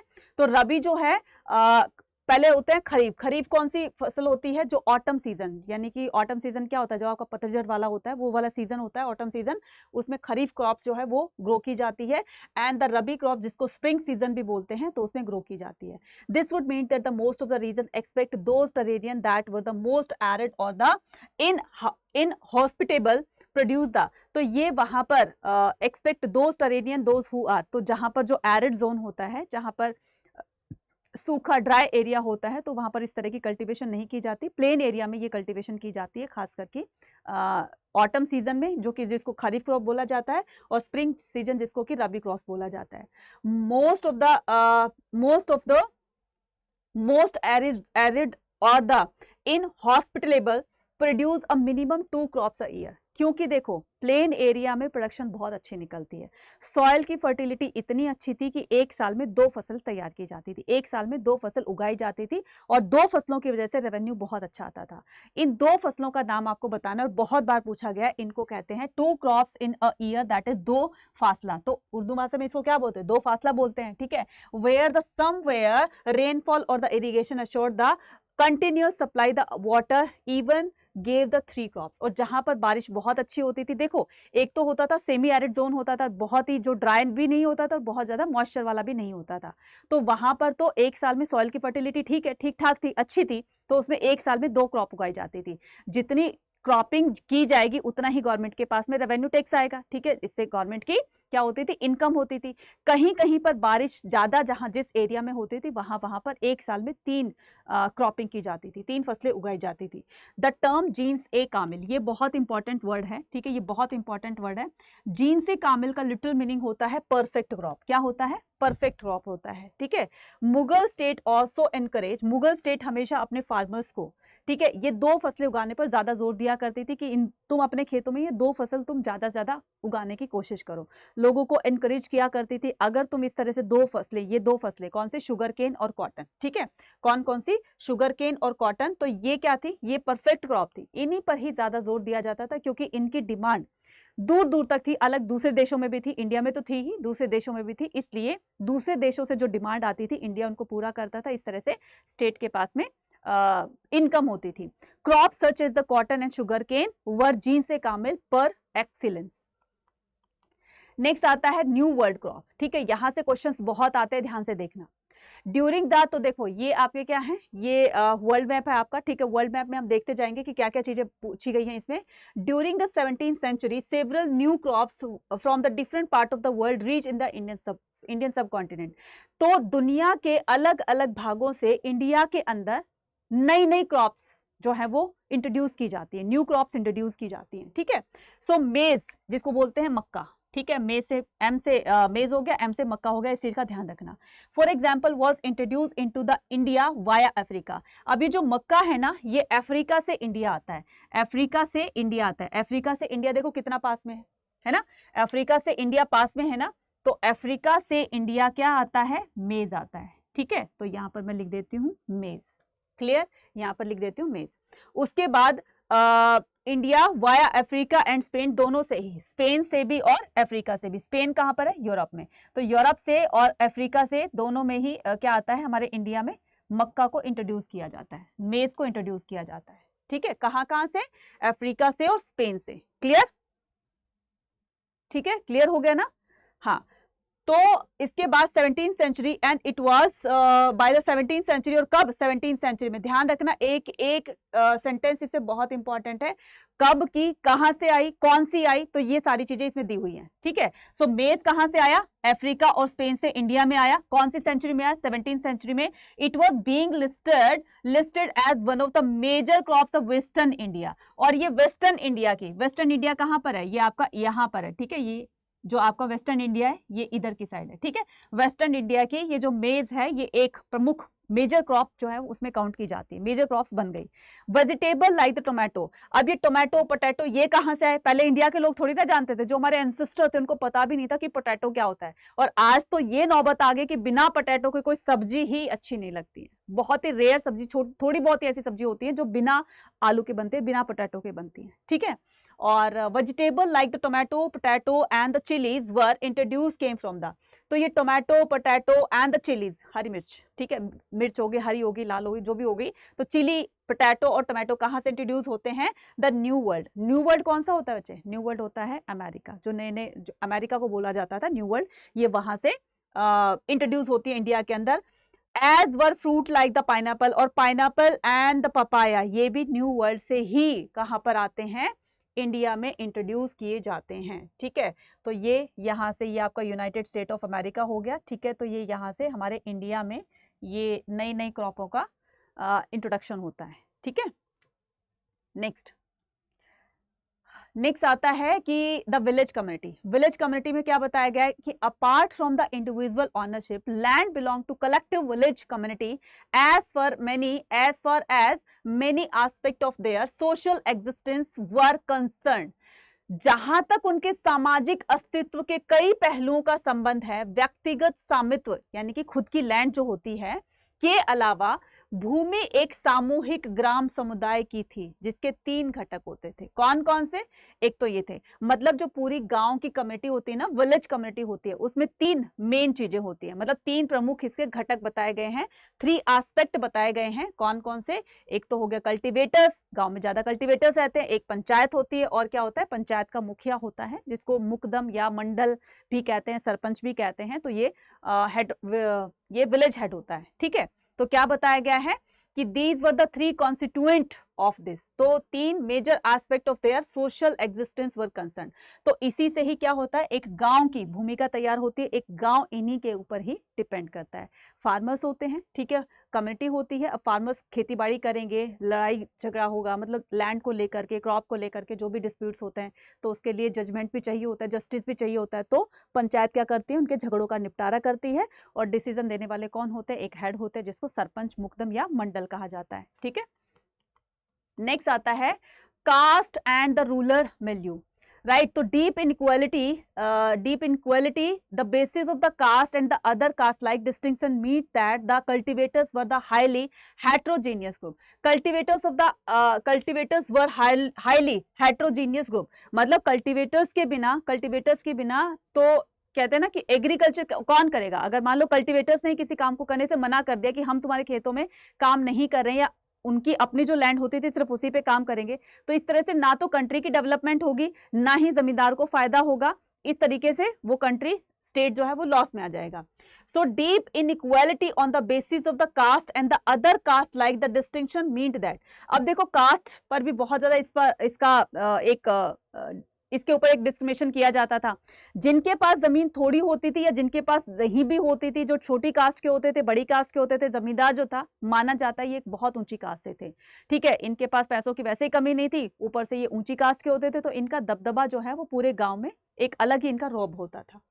तो like despite of the abundance of the cultivation like land, certain caste group were assign the manual task. ठीक है, अब जो छोटी कास्ट के लोग थे उनसे अलग अलग काम करवाए जाते थे, जैसे मैनुअल टास्क करवाए जाते थे। मैनुअल टास्क का मतलब होता है one who tilde the land. अब किसानों के पास, ठीक है, जमींदार के पास जमीन बहुत है, ठीक है, जमींदार के पास तो जमीन बहुत है, लेकिन इन जमीनों पर प्लोइंग करने के लिए, हल चलाने के लिए, इस जमीन को टिल्ट करने के लिए जिनको हायर किया जाता था उनको मैनुअल्स कहा जाता था। क्या कहा जाता था? उनको मैनुअल्स कहा जाता था, हलदर कहा जाता था, हल चलाने वाले होते थे। ठीक है, और द एग्रीकल्चर लेबर्स भी कहा जाता था इनको, जिनको मजूर कहा जाता था, मतलब मैनुअल्स या फिर मजूर कहा जाता था। मुस्लिम कम्युनिटी में क्या होता था? जो सबसे छोटा समझा जाता था जिनको, कि तुम हमारे खेतों में जाकर और तुम्हें प्लोइंग करनी है, तुम्हें हल चलाना है, तो उस तरह के लोगों को बहुत ही नीचे समझा जाता था। ठीक है, और ऐसे मुस्लिम कम्युनिटी में जो मैनुअल्स होते थे लाइक द हलाल खोरम were housed outside the boundaries of the village, क्योंकि ये ऐसे काम किया करते थे जैसे मीट वगैरह का काम होता है ना, उस तरीके के, तो उनको बहुत ही छोटा समझा जाता था जो इस तरह के काम करते थे। एनिमल की स्किन को पाइल किया जाता था, पाइल करते थे ये लोग, ठीक है, छीलते थे, राइट, और उनसे, उनकी बोन से स्किन को अलग करके उनके लेदर बैग्स या बूट्स बनाने होते थे। जो इस तरह का काम करते थे उनको स्कैवेंजर्स या फिर हलाल खुरम बोला जाता था मुस्लिम कम्युनिटी में। इनको गाँव से दूर रखा जाता था क्योंकि इनका काम ही ऐसा था, इससे लोग इनसे दूर ही जाते थे। ठीक है, अब नेक्स्ट मूव ऑन करते हैं। Caste and the rural milieu में there was the direct correlation between the caste, poverty and the social status at the lower strata of the society. There was a direct correlation between the caste and the poverty. देखो caste और poverty का direct relation था, ठीक है। अब जिनके पास जो है मतलब छोटी कास्ट के होते थे तो जाहिर सी बात है छोटी कास्ट के होंगे, उनको बहुत ही उनके साथ डिस्क्रिमिनेशन किया जाता था, गरीबी भी उनके पास ज्यादा थी कंपैरेटिव टू जिनके पास लैंड होती थी, एंड द सोशल स्टेटस, उनका स्टेटस भी बहुत ज्यादा लो रखा गया था, बहुत नीचे रखा गया था। In a manual from the 17th century, Marwar Rajput are mentioned as the peasant। 17th century में ये जो मारवाड़ होते थे ना, मारवाड़ हो गए, राजपूत हो गए, तो इनको मेंशन किया गया एक पीजेंट के तौर पर। जैसे आज हम कहते हैं ना कि राजपूत, राजपूत एक बहुत ही ऊंची कास्ट के माना जाता है, ठीक है, आज के टाइम में, लेकिन पहले ये पीजेंट्स की कैटेगरी में थे, ठीक है, पीजेंट्स की कैटेगरी में थे। तो ऐसा नहीं था कि सारे राजपूत जो है वो राजा ही थे, तो राजपूतों की जो जाति है, कास्ट है, उनको पीजेंट्स की कैटेगरी में रखा गया। जाट वगैरह भी तो यही होता है ना कि जाटों के पास बहुत जमीन होती है ना, तो उनको भी पीजेंट वाली कैटेगरी में रखा गया। Sharing the same space of the Jat, ठीक है, who were according to the lower status in the caste hierarchy. धीरे धीरे इनके पास जमीन आती गई, स्टेटस इनका बढ़ता चला गया और सोसाइटी में इनको जो है एक अच्छी तरीके से माना जाने लगा। Panchayat and the headman, panchayat का काम क्या होता है? झगड़ों का निपटारा करना, ठीक है। The village panchayat had an assembly of the elder headed by a headman known as the मुकदम और मंडल। तो गांव के मुखिया को मंडल और मुकदम कहा जाता था। हेडमैन ऑफिस, तो ये जो है वो 5 साल के लिए चुना जाता था। इसका टेन्योर कितना बताया गया है? 5 ईयर्स का, ठीक है। तो 5 ईयर्स के बाद इसने अच्छा काम किया होता, ठीक है, तो लोग इसी को ही आगे भी इसी को वोट देते थे और यही सरपंच बनाया जाता था।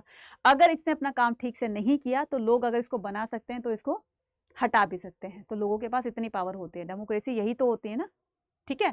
सो by the man panchayat derived its fund, तो पंचायत के पास फंड कहाँ से आता था? जिससे कि वो गांव की डेवलपमेंट करती थी। तो पंचायत के पास ना फंड काफी जगहों से आता था, काफी तरीके से आता था। जैसे गांव में विलेज फेयर्स वगैरह लगते हैं ना, तो उनसे भी, जहां पर स्टॉल्स वगैरह लगती हैं, तो एक तो फेयर से भी आता था, ठीक है, सेंट्रल गवर्नमेंट से भी आता था, स्टेट गवर्नमेंट से भी थोड़ा बहुत दिया जाता था, राइट। और इसके अलावा जो उनके बीच में जो झगड़े होते थे ना, 2 पार्टी होती थी, तो जब पंचायत होती थी तो जो विक्टिम पार्टी होती थी, अपराधी पार्टी होती थी, उसके ऊपर बहुत सारी पेनल्टी लगा दी जाती थी। तुम्हें 50,000 का, तुम्हें 2 लाख का, तुम्हें 1 लाख का जुर्माना भरना पड़ेगा। तो इस तरह से पंचायत के पास जो फंड होता था उसी से ही वो लोग क्या करते थे? उसी से ही गांव की डेवलपमेंट किया करते थे, ठीक है, राइट। Next, village artisans. अब विलेज आर्टिशंस का क्या काम था? तो विलेज आर्टिशंस कौन होते हैं बच्चे? जो खेती बाड़ी के अलावा कोई और काम करते थे। Distinctions between the artisans and the peasant in the village society was fluid one as many groups perform the task of the both.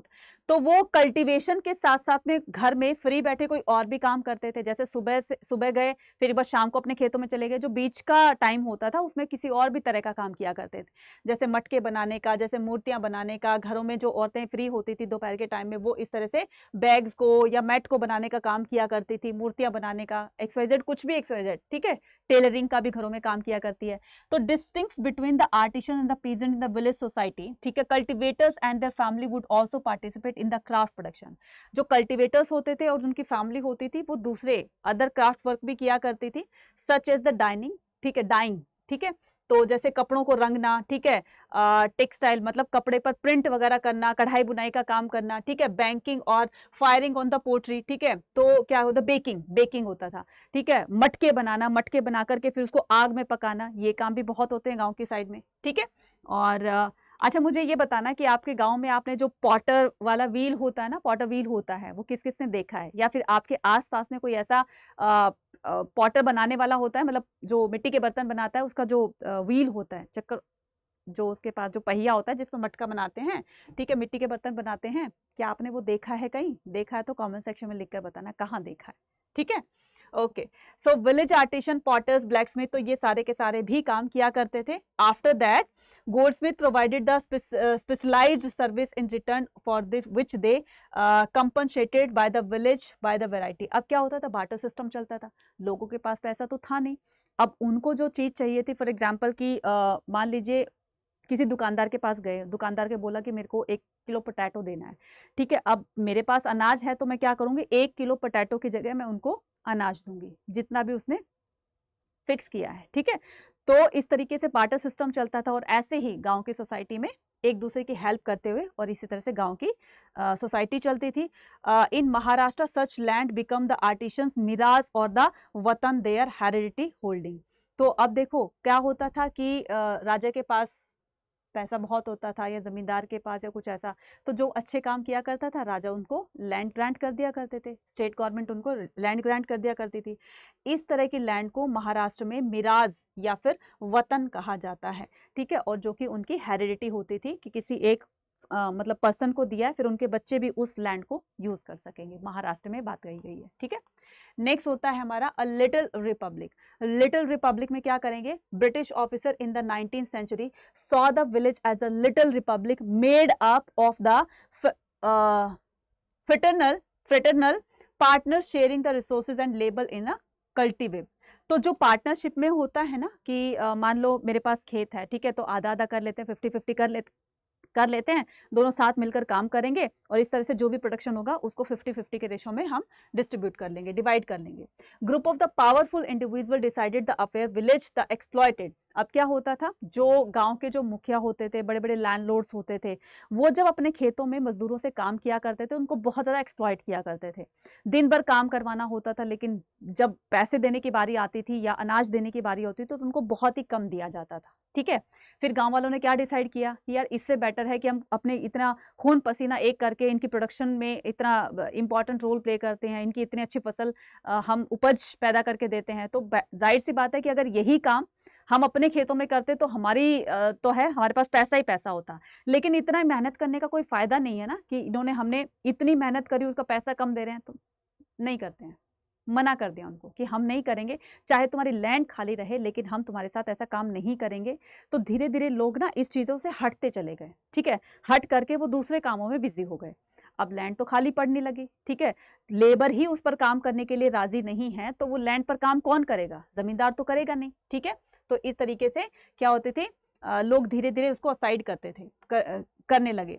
French traveller थे, ठीक है, जो 17th सेंचुरी में एक फ्रेंच ट्रैवलर थे जिनका नाम था Jean Baptiste Tavernier, found the remarkable that India a village must be a very small indeed if it has not the money exchanger called Shroff. क्योंकि मनी तो होती नहीं थी, तो मनी एक्सचेंजर होता था, ठीक है। जैसे मैंने जो है किसी के पास पैसा और मैंने उसको 50 kg या फिर क्विंटल इस करके उनको अनाज दे दिया, बदले में उनसे पैसे लिए मैंने, ठीक है। तो उस तरह के जो पर्सन होते हैं ना उसको क्या कहा जाता है, शरौफ कहा जाता है। तो शरौफ कौन होता है, मनी एक्सचेंजर होता है, जो चीज के बदले में उनको पैसे देता है, उनको क्या कहा जाता है, शरौफ कहा जाता है, ठीक है। सो दे एक्ट द बैंकर। तो वो कैसे एक्ट करते हैं, एक बैंकर की तरह से काम करते हैं, to make the remittances of the money and who enhance the rupees as they please to paisa and the paisa for these the cowrie shells, ठीक है। तो वो कौड़ी कितने कौड़ी के कितनी कौड़ी दोगे तुम, तो पहले पैसे को कौड़ी के रूप में बोला जाता था, या फिर उसको क्या बोलते हैं, कौड़ी क्या होता है, एक तरह से शेल्स होते हैं, ठीक है, तो उनको कौड़ी बोलते हैं कि 2 कौड़ी के। आपने सुना होगा ना कभी कहावत होते हैं ना कि 2 कौड़ी का आदमी, तो वो कौड़ी क्या होता है, पैसे को पहले कौड़ी बोला जाता था उस टाइम में, ठीक है। तो अब आता है women in the agrarian society. अब देखो पहले तो क्या होता था कि विमेन को ना रिस्ट्रिक्ट किया जाता था, बाउंड कर दिया जाता था कि बस तुम्हें घर का काम ही करना है, तुम्हें बाहर का काम नहीं करना। घर का काम का पूरी की पूरी रिस्पॉन्सिबिलिटी औरतों की होती थी, और बाहर के काम की, घर से बाहर के काम की पूरी रिस्पॉन्सिबिलिटी मैन की होती थी। लेकिन धीरे धीरे ये सोसाइटी में चेंज देखने को मिला। अब विमेन भी जो थी वो अपने हस्बैंड्स के साथ में खेतों में पुरुषों के साथ में कंधे से कंधा मिलाकर काम किया करती थी। जैसे कि अगर मान लो कोई मैन है, वो अगर उसको टिल्ट करने का काम कर रहा है, ठीक है, अगर वो खेतों में टिल्टिंग का काम कर रहा है तो सो करने का काम ये किया करती थी, बीज को स्प्रेड करने का काम ये किया करती थी, इरिगेशन ठीक है मैन किया करते थे, लेकिन जब हार्वेस्टिंग होती थी दोनों उसकी फसलों की कटाई किया करते थे। इसलिए 50% काम अब जो है वो औरतें करने लगी थी। आर्टिशंस जो होते थे, ठीक है, आर्टिशंस जो होते थे, spinning, yarn, shifting and the task, ऐसा नहीं था कि बस बाहर के काम सिर्फ मैन ही करते थे। तो उनके आर्टिशंस जो क्राफ्ट वर्क होते थे, जैसे पॉटरी बनाना होता था, पॉट्स बनाना होता था, तो अगर कुम्हार ने पॉट्स बना दिए तो उनको मिट्टी उनकी पकाना, आग में पकाना, ठीक है, फिर उस पर थोड़ी सी चित्रकारी करना, तो इस तरह के काम भी औरतें किया करती थी। कहने का मतलब एक काम में वो दोनों ही मिलकर उस काम को किया करते थे, ठीक है। तो इनका एक बहुत ही इंपॉर्टेंट रोल होता था। नेक्स्ट पे बात करते हैं किसकी, नेक्स्ट पे बात करते हैं विमेन एंड मैन। अच्छा ये हो गया। नेक्स्ट आता है फॉरेस्ट एंड द ट्राइब्स। तो फॉरेस्ट एंड ट्राइब में क्या करेंगे, apart from the intensively cultivated land, India had a huge swaths for the forest, dense forest, jungle और द स्क्रबल्ड खरबंदी एग्जिस्टेड। आपने कभी नाम सुना है खरबंदी या चकबंदी की जमीन जो है पहले क्या करती थी गवर्नमेंट, जैसे हम जब आजाद हुए थे ना, इंडिपेंडेंट हुए थे, तो लोगों के पास पैसा नहीं था, लोग भूखे मर रहे थे, तो जमीन जो है गवर्नमेंट की तरफ से उनको छोटे छोटे जमीनों के पीसेस दिए गए, थोड़ी छोटी छोटी छोटी जमीन दी गई, ताकि तुम अपना और अपनी फैमिली का तो कम से कम इतना ग्रो कर सको कि तुम अपनी फैमिली को तो सर्वाइव करा सको, पेट पाल सको।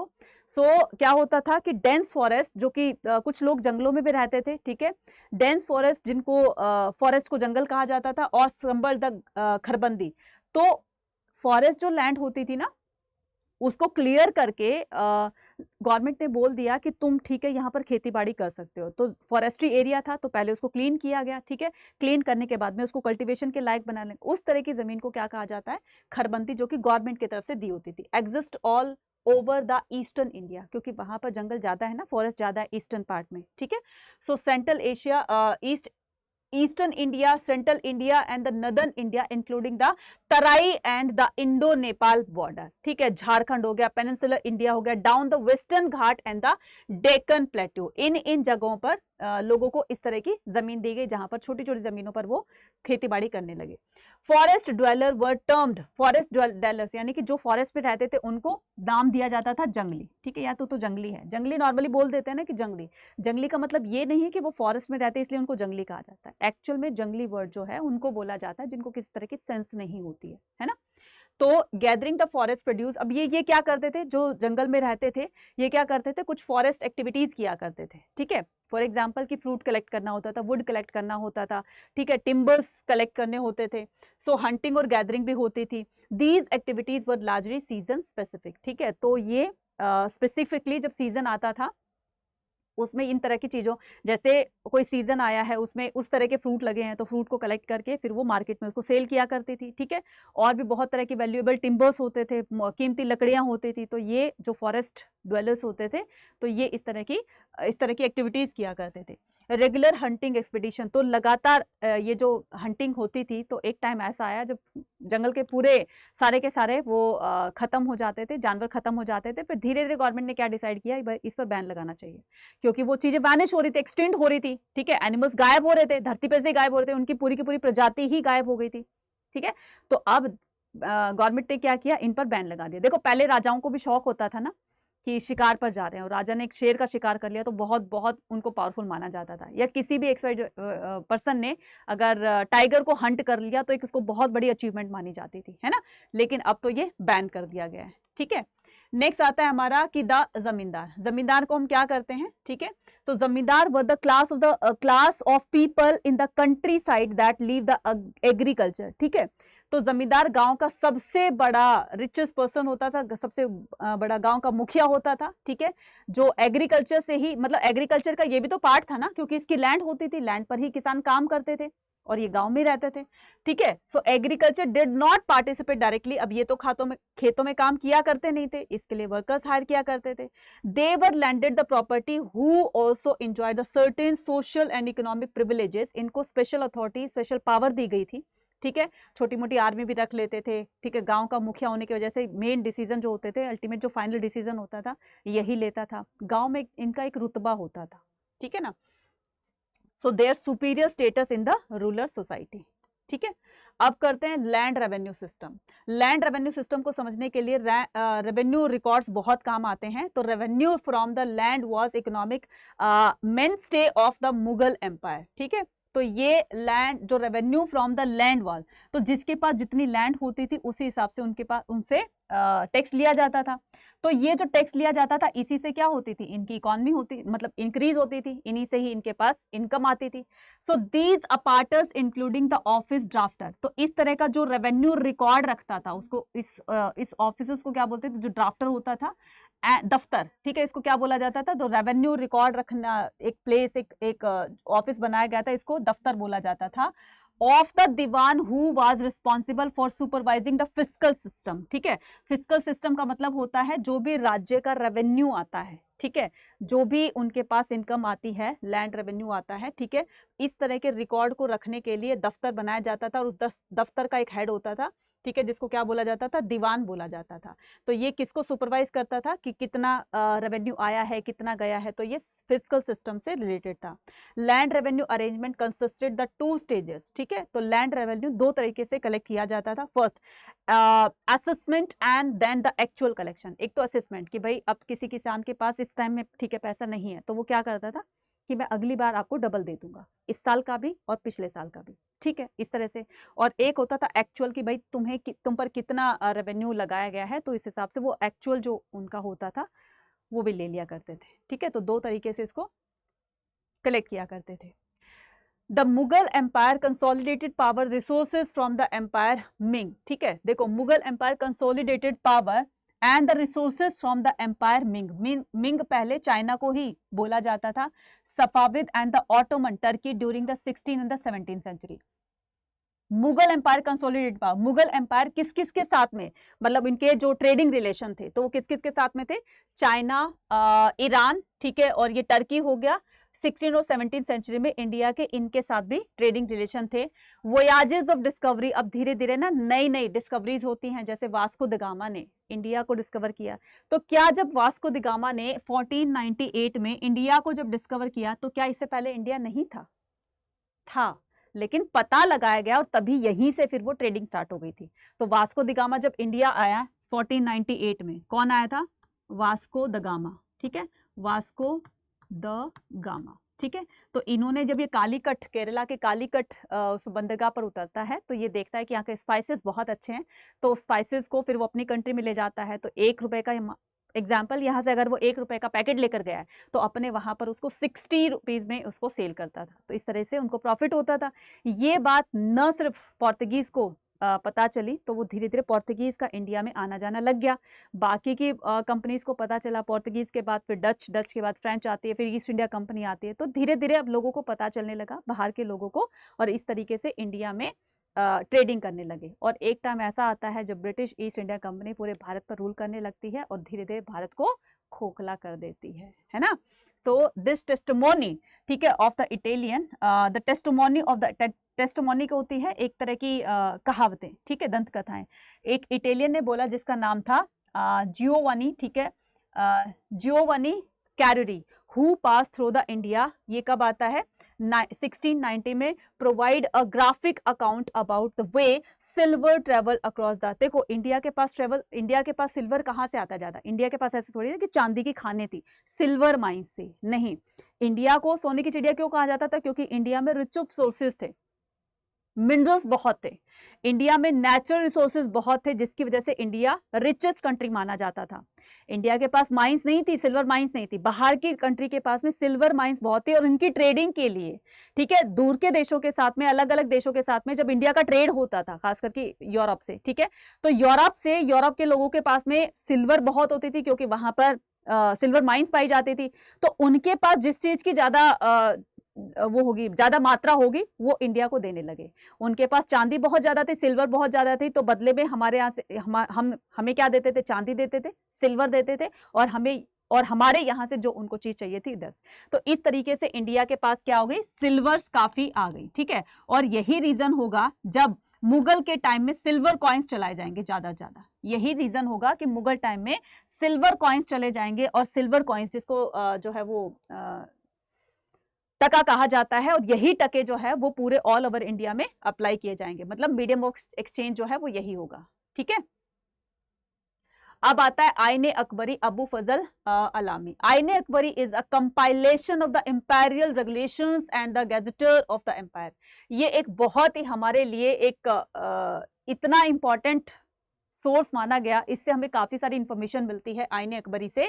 आईने Akbari is the part of the Akbarnama, यही बताया था मैंने। इसको कंप्लीट किया गया कब? 1598 में। यहां से भी 1 मार्कर क्वेश्चन आता है। 1598 में इसको कंप्लीट किया गया अबू फजल के द्वारा, having gone through the 5 revision. ठीक है, तो इसकी पब्लिश करने से पहले इसको 5 टाइम इसको रिवाइज किया गया। Ain gives us the detail account of the organisation of the court. Ain में क्या क्या किन चीजों की डिटेल डिस्क्रिप्शन मिलती है, ठीक है, डिटेल मिलती है हमें। एक तो अकबर के कोर्ट की, ठीक है, उसके एडमिनिस्ट्रेशन की, उसके आर्मी के बारे में, रिसोर्सेज ऑफ रेवेन्यू के बारे में, and the physical layout of the provinces of Akbar empire. और जो भी अकबर के अंडर में जितने भी प्रोविंसेस थे, जितने भी एरियाज थे, उन सब की एक रिकॉर्ड उनके पास में आईने अकबरी के से हमें पता चलती है। And the literally culture and the religion tradition of the people. ठीक है, और साथ साथ में लोगों का कल्चर, लोग किस तरह का कल्चर फॉलो किया करते थे, कौन कौन सी रिलीजियस एक्टिविटीज किया करते थे, इसका भी जिक्र आईने अकबरी में किया गया है। ठीक है, नेक्स्ट पे बात करते हैं कि Ain-i Akbari of the Abu Fazl Allami. So Ain-i Akbari was collection of the large historical administrative project of the classification। बहुत इंफॉर्मेशन मिलती है। It was undertaken by the Abu Fazl at the order of the Emperor Akbar, which was completed 1598। The आईने Akbari was the part of the larger project of the history writing the commission by the Akbar, which was known as the Akbarnama. याद रखना, जो भी आप नामा word सुनते हो ना, अकबरनामा, बादशाहनामा, हुमायूंनामा, ठीक है, और आपके बाबरनामा नहीं, ठीक है, बाबरनामा, ठीक है, वो पर्शियन में था, लेकिन मैं बताती हूँ बाबरनामा को। बाबरनामा जब बाबर ने लिखा तो उसका नाम था तुजुक ए बाबरी। उसका नाम क्या था? उसका नाम था तुजुक ए बाबरी। ठीक है, तुजुक ए बाबरी, ठीक है, तुजुक ए बाबरी। तो जब बाबर ने इसको लिखा था तो ये टर्किश लैंग्वेज में लिखा था। कौन सी लैंग्वेज में लिखा था? टर्किश लैंग्वेज में। फिर जब बाद में इसको पर्शियन लैंग्वेज में किया गया, तब इसका नाम क्या रखा गया? बाबरनामा। तब इसका नाम क्या रखा गया? बाबरनामा। ठीक है, तब इसका नाम बाबरनामा रखा गया। और फिर ये कौन सी लैंग्वेज में लिखा गया? पर्शियन लैंग्वेज में। ठीक है, फिर कौन सी लैंग्वेज में लिखा गया? पर्शियन लैंग्वेज में। तो जो भी नामा वर्ड है ना, वो सारे के सारे कौन सी भाषा में लिखे होते हैं? वो सारे पर्शियन लैंग्वेज में लिखे होते हैं। ठीक है, वो सारे पर्शियन लैंग्वेज में लिखे होते हैं। इस चीज का ध्यान रखिएगा।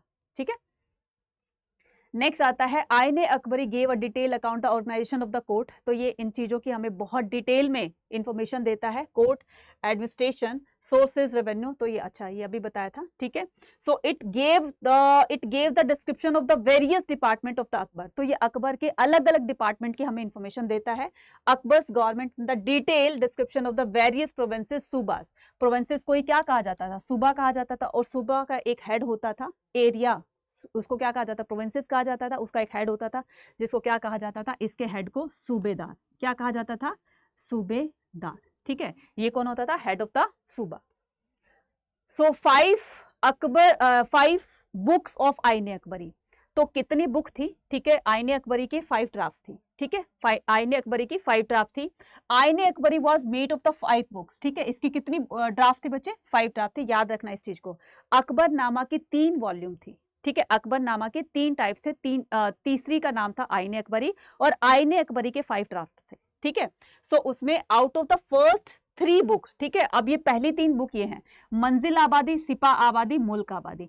मंजिल आबादी उसकी पर्सनल डिटेल के बारे में हमें बताती है। ठीक है, उसकी पर्सनल जो डिटेल होती थी उसके बारे में बताती है। नेक्स्ट होता है सिपा आबादी, उसकी आर्मी के बारे में बताते हैं। ठीक है, और जो थर्ड होता है मुल्क आबादी, वो स्टेट के बारे में हमें इंफॉर्मेशन देती है। ठीक है, नेक्स्ट, तो नेक्स्ट क्या कहता है कि Ain i was after the setting out the detail of the suba level and it gives the detail picture of the sarkar. ठीक है, तो ये गवर्नमेंट के बारे में एक डिटेल पिक्चर्स हमें बताती है। This was the form of the tables which was 8 column. तो ये एक कॉलम के थ्रू हमें पता चलता है कि उसमें किस तरह से कॉलम बनाए गए थे। ठीक है, जो कि हमें सरकार की एक सही इंफॉर्मेशन देती है। ठीक है, तो एक प्रोविंसेस में 8 टाइप की एक्टिविटीज होती थी। कौन कौन सी? देखो यहाँ पर, तो ये जो ये तो होता है क्या?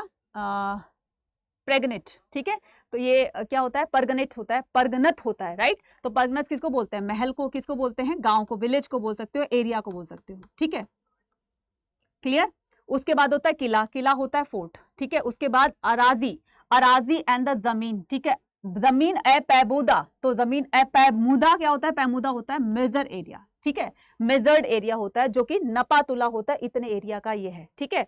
उसके बाद नकदी होता है, नकदी क्या होता है? कैश होता है। उसके बाद सूर्य घाल होता है, grant the revenue in the charity, तो चैरिटी में क्या होता है कि जो दान का पैसा दिया हुआ होता है, ठीक है, उस तरह के उसको क्या बोलते हैं? सूर्य घाल बोलते हैं। फिर एक जमींदार होता है, detail of the caste of the zamindar, तो एक होता है कि जो इस तरीके से कॉलम बनाए गए थे ना, 8 कॉलम बनाए गए थे, इन 8 कॉलम में इस तरह के कॉलम्स बना करके उनकी डिटेल दी हुई थी। Detail of the troop including the horseman, ठीक है, और इनमें क्या होता था? इनके साथ साथ में, इन चीजों के साथ साथ में वहां की डिटेल भी देते थे कि कौन हॉर्समैन है, ठीक है, जिनको सवार कहा जाता था, फुट सोल्जर्स होते थे जिनको प्यादा कहा जाता था, एंड द एलिफेंट्स जिनको फिल कहा जाता था ऑफ द जमींदार, ठीक है। तो ये जमींदार के पास थोड़ी बहुत वो हुआ करती थी, आर्मी हुआ करती थी, इसी से ही क्या करते थे? पूरी की पूरी एक डिटेल हमें पता चलती है, ठीक है। तो ये था हमारा आज का चैप्टर, ठीक है। आई होप आपको सभी को समझ में आ गया होगा। देखो बच्चे, ये तो खैर ठीक है कि आपको चैप्टर समझ में आ गया, लेकिन एक अच्छी तरह से अंडरस्टैंडिंग लेकर आपको जानी है आपके दोनों एग्जाम के लिए, चाहे वो बोर्ड एग्जाम है, चाहे वो आपका सीयूटी एग्जाम है, ठीक है। अंडरस्टैंडिंग, सिलेबस की कंप्लीशन, और सिलेबस कंप्लीशन में आपको हर टॉपिक को बहुत अच्छे से समझना है। साथ साथ में रिविजन के लिए आपको नोट्स भी बनाने होंगे, ठीक है। नोट्स चाहे ऑफलाइन हो ऑनलाइन हो, किसी के भी आपको नोट्स भी बनाने पड़ेंगे। फिर हमें प्रैक्टिस पर ध्यान देना है, प्रैक्टिस पर आपके जो पीवाईक्यूज होते हैं, मूक टेस्ट होते हैं, प्रैक्टिस सेट होते हैं, ठीक है, और आपके सैंपल पेपर्स होते हैं, तो इससे ना हम बहुत अच्छी प्रिपरेशन करके जा सकते हैं। और ये सारी की सारी चीजें मिल रही हैं आपको कहाँ पर? हमारे श्रेष्ठ बैच में। तो बच्चे, अभी जो है आपको लग रहा होगा कि अभी हमारे पास बहुत टाइम है, लेकिन सोचो ना सही मायने में, तो तैयारी के लिए, प्रिपरेशन के लिए टाइम आपके पास बहुत कम है, क्योंकि आपके बोर्ड एग्जाम के जस्ट बाद में आपका सीयूटी का एग्जाम स्टार्ट हो जाएगा। तो 10 अप्रैल को आपके बोर्ड एग्जाम खत्म होंगे, ठीक है, और मई में आपका सीयूटी एग्जाम हो जाएगा, ठीक है। मई में आपका सीयूटी का एग्जाम होने की पूरी पूरी संभावना है। इसलिए अप्रैल से मई ज़्यादा टाइम नहीं रहेगा, मुश्किल से हमारे पास 15 से 20 दिन रहेगा। 15 से 20 दिन में आप लोग जीटी इंग्लिश की प्रिपरेशन अच्छे से नहीं कर सकते हो, ठीक है। तो इसीलिए अपनी प्रिपरेशन को अभी से स्टार्ट कर दीजिए और श्रेष्ठ बैच को ज्वाइन कीजिए, जहां पर क्लासेस ऑलरेडी स्टार्ट हो चुकी हैं, ठीक है। और एक नया बैच आने वाला है, श्रेष्ठ बैच, ठीक है। तो इसमें क्या करना है? अच्छा, श्रेष्ठ बैच तो चल रहा है, एक नया बैच भी आने वाला है, तो उसमें क्या करोगे? उसको एनरोल करने के लिए, या श्रेष्ठ बैच भी आप एनरोल करते हो तो उस पर मैक्सिमम डिस्काउंट करने के लिए, यानी कि इतना पेमेंट आपको नहीं करनी पड़ेगी, इस पर आपको बहुत कम, यानी कि पूरे 17% का डिस्काउंट मिलेगा जब आप कूपन कोड यूज करोगे Y489। History, polity, geography, economics, history की तो मैं गारंटी देती हूँ, अगर आपको हिस्ट्री में 200 आउट ऑफ 200 लेकर आना है तो फटाफट से आज ही श्रेष्ठ बैच को ज्वाइन करें, और 100% टाइलर बनने का जो आपका ड्रीम है, सपना है, आपके साथ साथ में आपके पेरेंट्स का है, तो वो उसको पूरा कीजिए, ठीक है। और जल्दी से श्रेष्ठ बैच में अपने आप को एनरोल कर लीजिए। अगर आप चाहते हो कि मैडम मैं तो अभी क्लास 12th की ही प्रिपरेशन करूंगा, तो उसके लिए आप देख रहे हो ना, उसके लिए 2549 का ये आपका इग्नाइट बैच है, इस पर भी आपको 17% का डिस्काउंट दिया जा रहा है with the help of coupon code, that is Y489, ठीक है। चैनल पर अगर नए हो तो सब्सक्राइब कर लीजिएगा, क्योंकि अड्डा 24/7 सीयूटी चैनल ऐसा है जो कि आपको आपके सीयूटी एग्जाम के लिए सबसे ज़्यादा 100% टाइलर देने वाला ये चैनल माना जाता है। तो आज ही चैनल को सब्सक्राइब करें, ठीक है। कमेंट सेक्शन में लिखकर बताएं कि आपको क्लासेस कैसी लगी, या कोई भी डाउट होता है तो आप लिखकर पूछ सकते हैं। शेयर करना ज़्यादा ज़्यादा लोगों तक इसको, ठीक है, और इसको लाइक करना है, ठीक है। अब इसको परचेज कैसे करना है, ठीक है, किसी भी बैच को, तो आपको क्या करना है? सीधे जाना है आपको गूगल बाबा के पास, ठीक है, और यहाँ पर क्या टाइप करना है? अड्डा 24/7। जैसे आप अड्डा 24/7 टाइप करोगे, फर्स्ट ऑप्शन पे क्लिक करना, यहाँ पर ऑल कोर्सेज पे क्लिक करना है। जैसे आप ऑल कोर्सेज पे क्लिक करते हो, तो मैंने क्या कहा? अंडरग्रेड सीयूटी एग्जाम, तो सीयूटी पे क्लिक करोगे। ऐसा नहीं है कि इसमें आपको सिर्फ सीयूटी की तैयारी करवाई जाए, इसमें आपको दोनों एग्जाम, आपके क्लास 12th और आपका सीयूटी, दोनों एग्जाम की प्रिपरेशन करवाई जा रही है। महापैक वाले बच्चे बहुत फायदे में रहेंगे, क्योंकि महापैक में आपको फीचर्स बताती हूँ, सभी बैचेस का एक्सेस आपको मिल रहा है। इसमें आपको बुक भी मिल रही है, ठीक है, आपको घर बैठे बुक आपको आपके घर पर दे दी जाएगी, ठीक है। तो देखो इसमें क्या हो रहा है, इसमें आपको सीट्स हैं बिल्कुल 500, ठीक है, लिमिटेड सीट है। और फिर उसके बाद 1000 आवर्स की क्लास, लाइव क्लासेस है, टेस्ट सीरीज है, ई बुक्स वगैरह है, ठीक है। तो ये सारी चीजें आपको कहाँ मिल रही है? हमारे इस महापैक में मिल रही है। अगर आपको एडमिशन से रिगार्डिंग कोई भी क्वेरी चाहिए तो आप गिवन नंबर पर कॉन्टेक्ट करके पता कर सकते हो, ठीक है। तो उसमें ये देखिए कि इस महापैक में सभी बैचेस, मतलब इसमें आपके जितने भी अड्डा 24/7 की तरफ से बैचेस निकलेंगे उस सभी का एक्सेस आपको दे दिया जाएगा। आपने एक बार महापैक ले लिया, इसका मतलब आप बार-बार दूसरे बच्चों के साथ एनरोल हो जाओगे अपने आप बाय डिफॉल्ट, कोई पैसा आपको खर्च नहीं करना पड़ेगा और एक अच्छी तैयारी लेकर जाओगे। एक बार आपका सिलेबस खत्म हो गया, जब दूसरे बच्चे दूसरे बैच में आएंगे तो ये महापैक वाले बच्चे उनमें भी शामिल हो जाएंगे, तो डबल तरीके से तैयारी हो जाएगी। फिर 2 बार उनका सिलेबस कंप्लीट हो जाएगा रिवीजन के लिए। जब थर्ड टाइम बच्चे आएंगे नए बैच में तो उसके बाद ये जो महापैक वाले बच्चे उनके साथ भी ऐड हो जाएंगे। कहने का मतलब एक बहुत अच्छी प्रिपरेशन ले जाकर आप अपने एग्जाम में बैठ सकते हो जो ये महापैक वाले बच्चे हैं। अब इसको करना है बाय नाउ, तो इस पर बाय नाउ पे क्लिक करने के लिए आपको क्या करना है, Y489 कूपन कोड लगाना है। Y489 ये कूपन कोड लगाना है और बस कूपन कोड लगाते ही आपको ये जो 9 मंथ की वैलिडिटी है, यानी कि 9 महीने में आप कितना पैसा खर्च कर रहे हैं, 10,000 समथिंग कुछ, यानी कि आपको 1000 रुपीज पर महीने, वो भी 6 से 7 सब्जेक्ट और वो भी इतनी बार रिवीजन, वो भी 2 एग्जाम की तैयारी। बहुत फायदा है बच्चे, बहुत फायदा है। जा करके इसको आज ही परचेज करें और अपनी प्रिपरेशन को बूस्ट करें और आपका और अपने पेरेंट्स के सपना साकार करें। मिलते हैं अपने नेक्स्ट वीडियो में। Till then take care, bye bye.